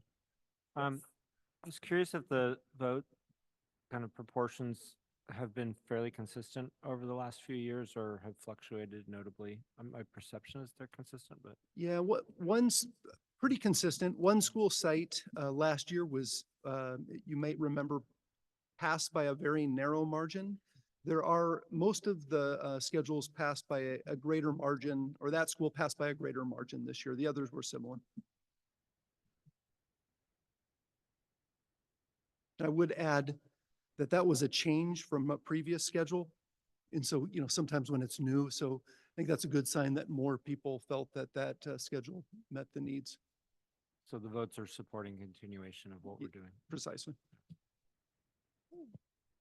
I'll second. Who first did? Oh, Mr. I'll make the Motion by- approval of motion by the Mr. secondary school Banfield. schedules for the 2024-2025 school year. Thank you. Second by Mr. Clausen. Mr. Banfield. Yes. Mr. Buckman. Yeah. Mr. Clausen. Yes. Ms. Hinton. Mr. Unger? Yes. I am a yes. Motion carries 6-0. Thank you, Mr. Block. Okay, now we're moving on to some Measure C Measure C items. Mr. Pinkerton. Hey, let's get some projects done. Sounds exciting, right? A couple things I just wanted to share with the board. So these, both these that are coming forward next. The first one is the temporary housing at Bishop's Peak. So as we start to move into these facilities and doing modernization, putting in new modular classrooms, those types of things, we have to set up temporary housing. And so for this first GMP tonight, this is for 4. We're going to take 4 of the current portable classrooms that are at the back of the campus and move them to basically the blacktop area right behind the office. And so that's moving those, bringing them over. So, and once we do that, we like to make them nice. So we're talking roofs and carpet and paint. And if there's some board, inside tack board that needs to be redone, oftentimes we'll have to do ramps or not, it just depends on the moves as they go. This GMP in front of you actually includes, if you go through and you kind of take a look. So this is RSH is the contractor who's doing this work. So what you'll see, and I'll kind of walk you through this first GMP. So you'll see that they're going to also demo the other modulars that are there, the old modular or portable restroom. So taking all of those off site. Because of DSA, the Department of State Architect requirements, they would not allow us to run the electrical overhead, which would have been way cheaper and way easier to do.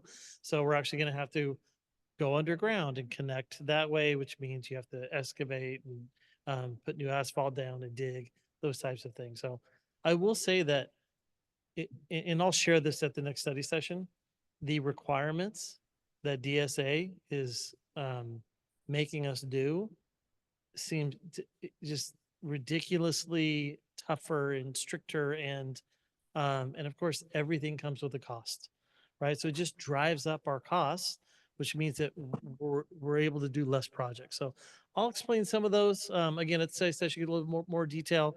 But for tonight, you can see some of the, again, setting up the concrete for it, the plumbing, getting rid of the plumbing, tackable repairs. That's kind of the walls there, putting in new acoustical ceiling tiles, paint, flooring.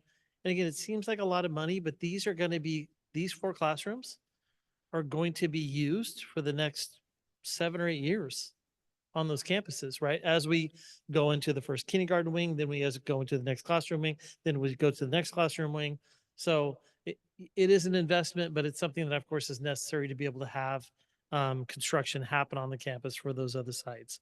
So again, this includes moving those classrooms, setting them up, making them new, and then also the demo of the current other, I think 3 or 4 other modulars, as well as the bathroom. There were no allowances for this, so it's a set fee. When RSH won this project, the lease-leaseback agreement, they agreed to an overhead cost. That is the 11.75%. Now, they are self-performing, and so we don't allow them to self-perform and make a profit off of that, as well as get the 11.75. So that's why that amount, the self-performance amount, is below the line for that. And so when you do a lease-leaseback, basically you break up the total cost of this, in this case, the GMP, over 4 payments. And then basically those are paid out as the project is completed. So they don't receive the money until certain phases of the project are complete throughout. We don't include the contingency amount in the project to start. So, but if it's needed, if they run into things, then that is added to those amounts that you see. And then we also will hold a retention amount at the very end, right? Until everything is cleared through DSA, all the project is complete, before that retention amount is paid. So,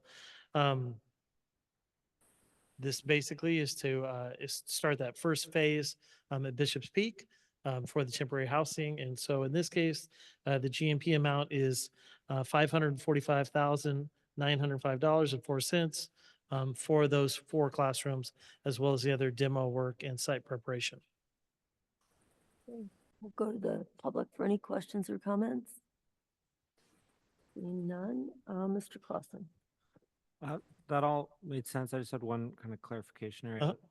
Can you, so the contingency part, I don't fully track on. It looks like it's included in the amounts, but you're saying if it's not used, it's not used? Like, is the contingency So- something we pay no matter what? Or like if it's not used, then we Yeah, don't so have the to pay it contingency- last month as much? Or? So basically, we're asking the board to approve a 10% contingency. Mhm. As you can see, the four amounts does not include that contingency amount. Oh, I It's thought outside of that, right? thought The I- four amounts, I believe, add up to the 545, 905. I misadded possibly, sorry. I believe. And so, because it says less the allowances or contingencies. And so, and the four sublease payments. So I think that's outside of those payments. Yeah, I Um, was interpreting it, the 545 is 496 plus 49.6 of contingency, so you get to 545 at the contingency, so Yeah. I was assuming that 545 number had the contingency. in it. Okay, so it's, yeah. So if we don't use the contingency. So we don't use the Do contingency, we get it's it not- back or we pay it? It's basically, we just keep it. So those are like our Okay. funds that we just reserve. Okay. So things that come up that we're not expecting might happen, right? In the plans, a miss. No, I wouldn't be surprised if you used it, I was just Right, curious what so happens if yeah. you don't. So we've, Okay. So there's like a true up on the last month, or how does it work? Because I mean, it So seems the like whole- a fixed agreement yeah, so it's for it's 4 months, throughout. and then on the 4th month is like a true up month? Uh-huh. Okay. And again, they wait till after the project's complete, so they have Okay. actually hold back a retention. So the payments change a little bit throughout based on the actual completion of the project. But this first initial setup is kind of how it's established when we start the lease. So it's budgeted over 4 months, but it's paid on actual milestones? Yeah. As it's completed. Okay. And the 4 months is to create the lease structure? The Yes. lease back structure? Yeah. Okay. Thanks, yeah. Yeah, no, for sure. You're going to see a lot of these, so it's good for me to explain it now. A lot coming forward. We've asked the same question over. and It's over. okay. Yep. It's confusing. Any other questions from the board?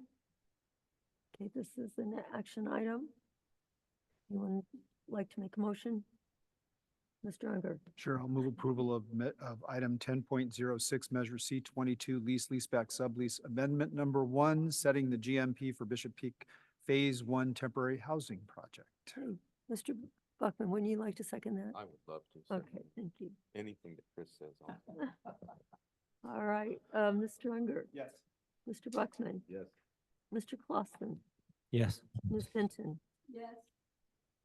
Mr. Banfield. Yes. And I am a yes, so that motion carries 6-0. Thank you. So the next one is CL Smith, and this is two portable classrooms that are actually larger classrooms that we just recently took off of Morro Bay High School. We actually used these two at Morro Bay High School, have brought them over. We were able, with the last GMP that I shared with you, we were actually able to reutilize some of the ramps that were on campus. These two portables, through DSA, we had to get brand new ramps for at CL Smith because of the setup where they were at. So you'll see a large part of this GMP is basically those ramps that go along with those two buildings. And so for CL Smith, this is going to allow us to begin the work with the TK as well as the two kindergarten class modernizations. So these classes will be utilized for the campus, and honestly will be there over the next 7-8 years as we begin to go through classrooms and do modernization and change. So, they'll need every bit of space moving through. And so again, same kind of setup. So some trench and patch. I mean, so here's an example, DSA, that I will tell you. So these new portables go on the back. They're making us do daylighting from the two portables. So we have to put a huge light at the back of the portables so that in the case that there's a fire at nighttime, people can walk along the back and see where the grass is and, go to the evacuation area. We don't have classes at night, and there's some lights that are associated with it, but these are like bright lights that they make you have to be able to have this process. So it's just little things like that. And you can see the cost, right? So the electrical cost, putting up the light pole, purchasing the light themselves, and just those things that accompany projects. And so it just seems like more and more, even since Measure D, that even now there's even more, they're getting more and more tighter with some of the things they do. So you'll see at a lot of our projects, there's now this wayfinding lighting that we have to do at every single one of our schools to help people get to the evacuation area at nighttime.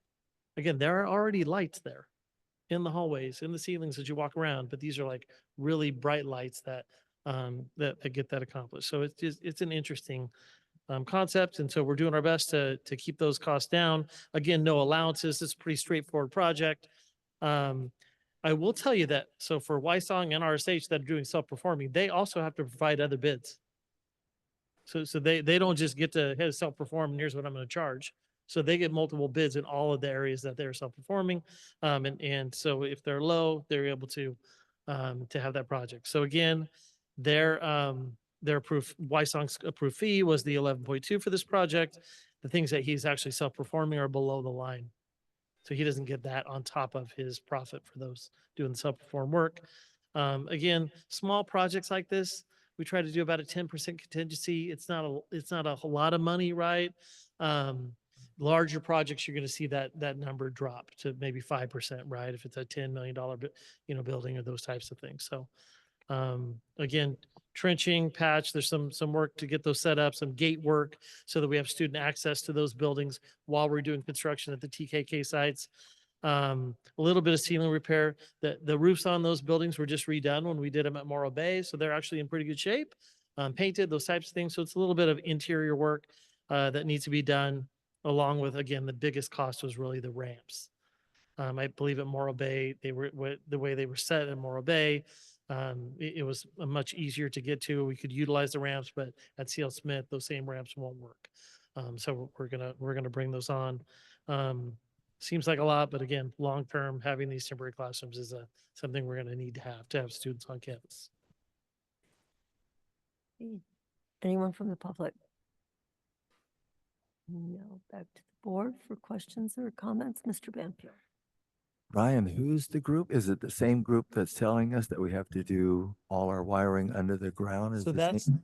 the Department of State Architects is kind of the overarching, they basically, when architect writes a plan for us, designs it through the code, they establish codes, right? Those codes change every 2 years. Architects submit the plans, they leave the lighting off, they go to DSA, the DSA says you have to have the lighting. So it's basically enforcing those things. Rules and regulations from the state. Mr. Clausen. Yeah, one more question on the contingency. Mhm. So what if, in this one, there's 24,000, what if they need more than that? Then I have to come back to you. What's that? Then I have to come back to you. Okay, so And ask for if an they need increase. more than that, they'll come to you come get it approved. Yeah. And obviously we're gonna pay what. we Yeah, need there'd have to be a reason for that, of course. Okay, But so the contingency is basically there to prevent you from needing to come back to us Yeah. on minor stuff. Yeah. Okay. Makes sense. Mr. Clausen, would you like to make a motion down there? Love to. Love to move to approve this leaseback agreement with Wysong. I'll second it. We have a,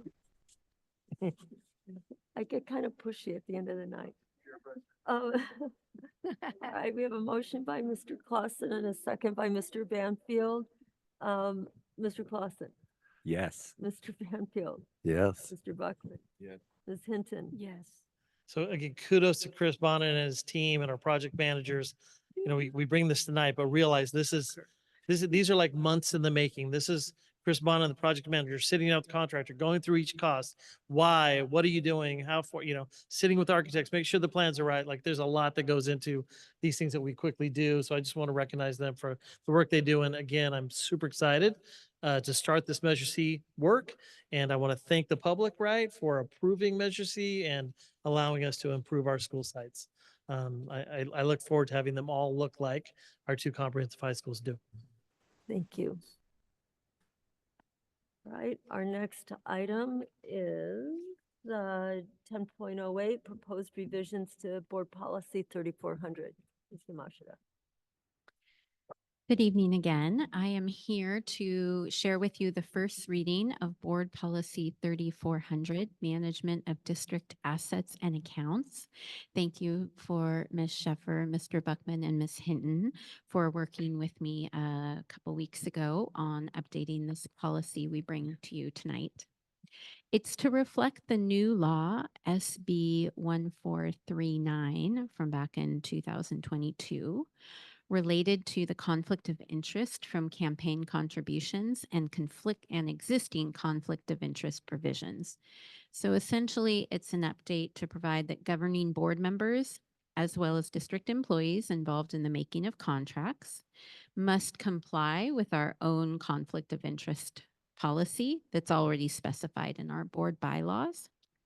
It also provides an update that directs the superintendent to submit reports of the district's financial status to the board in accordance with our board policies and ARs, which of course we do regularly. And finally, it's to develop additional internal controls to strengthen our fraud prevention as a school district. This is an opportunity for anyone from the public Discussion to have any questions or comments about this board policy before it appears on the consent agenda?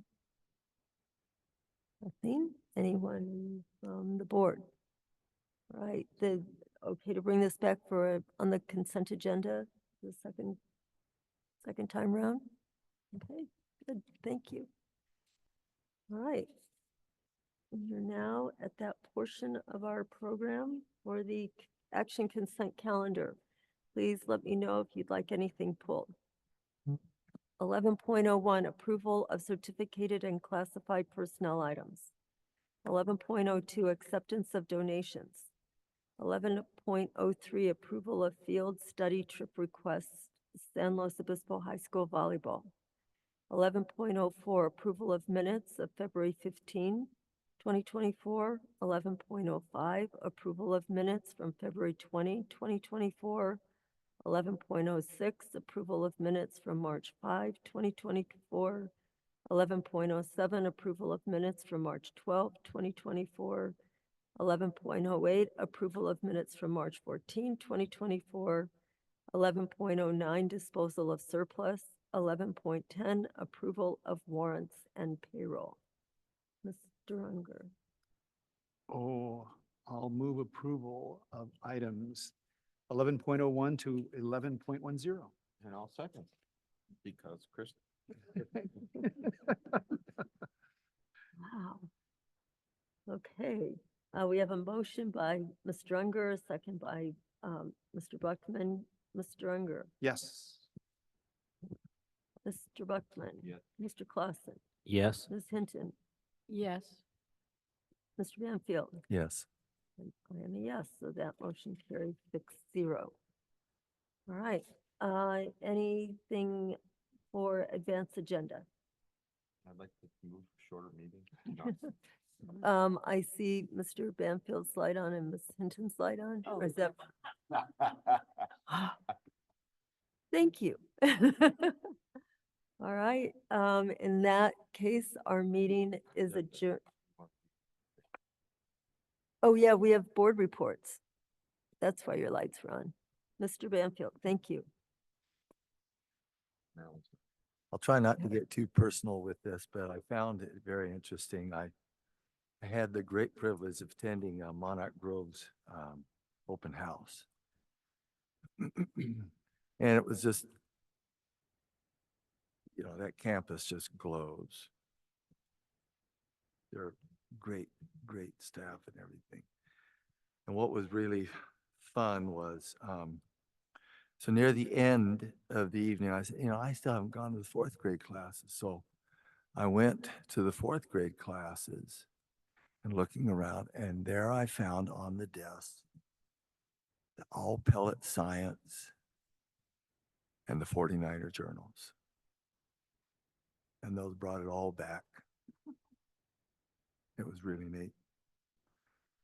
And then I had the opportunity to attend the production Beauty and the Beast.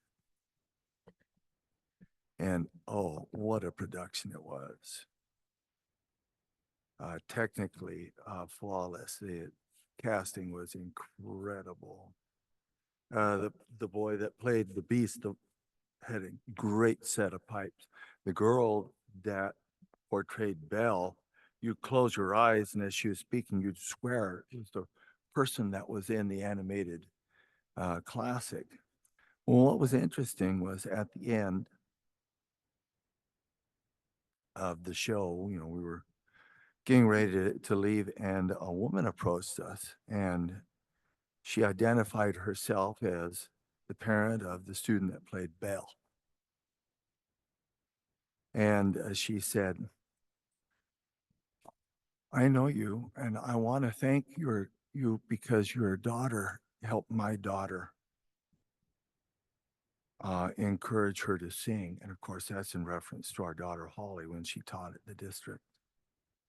And the girl was in the middle school choir.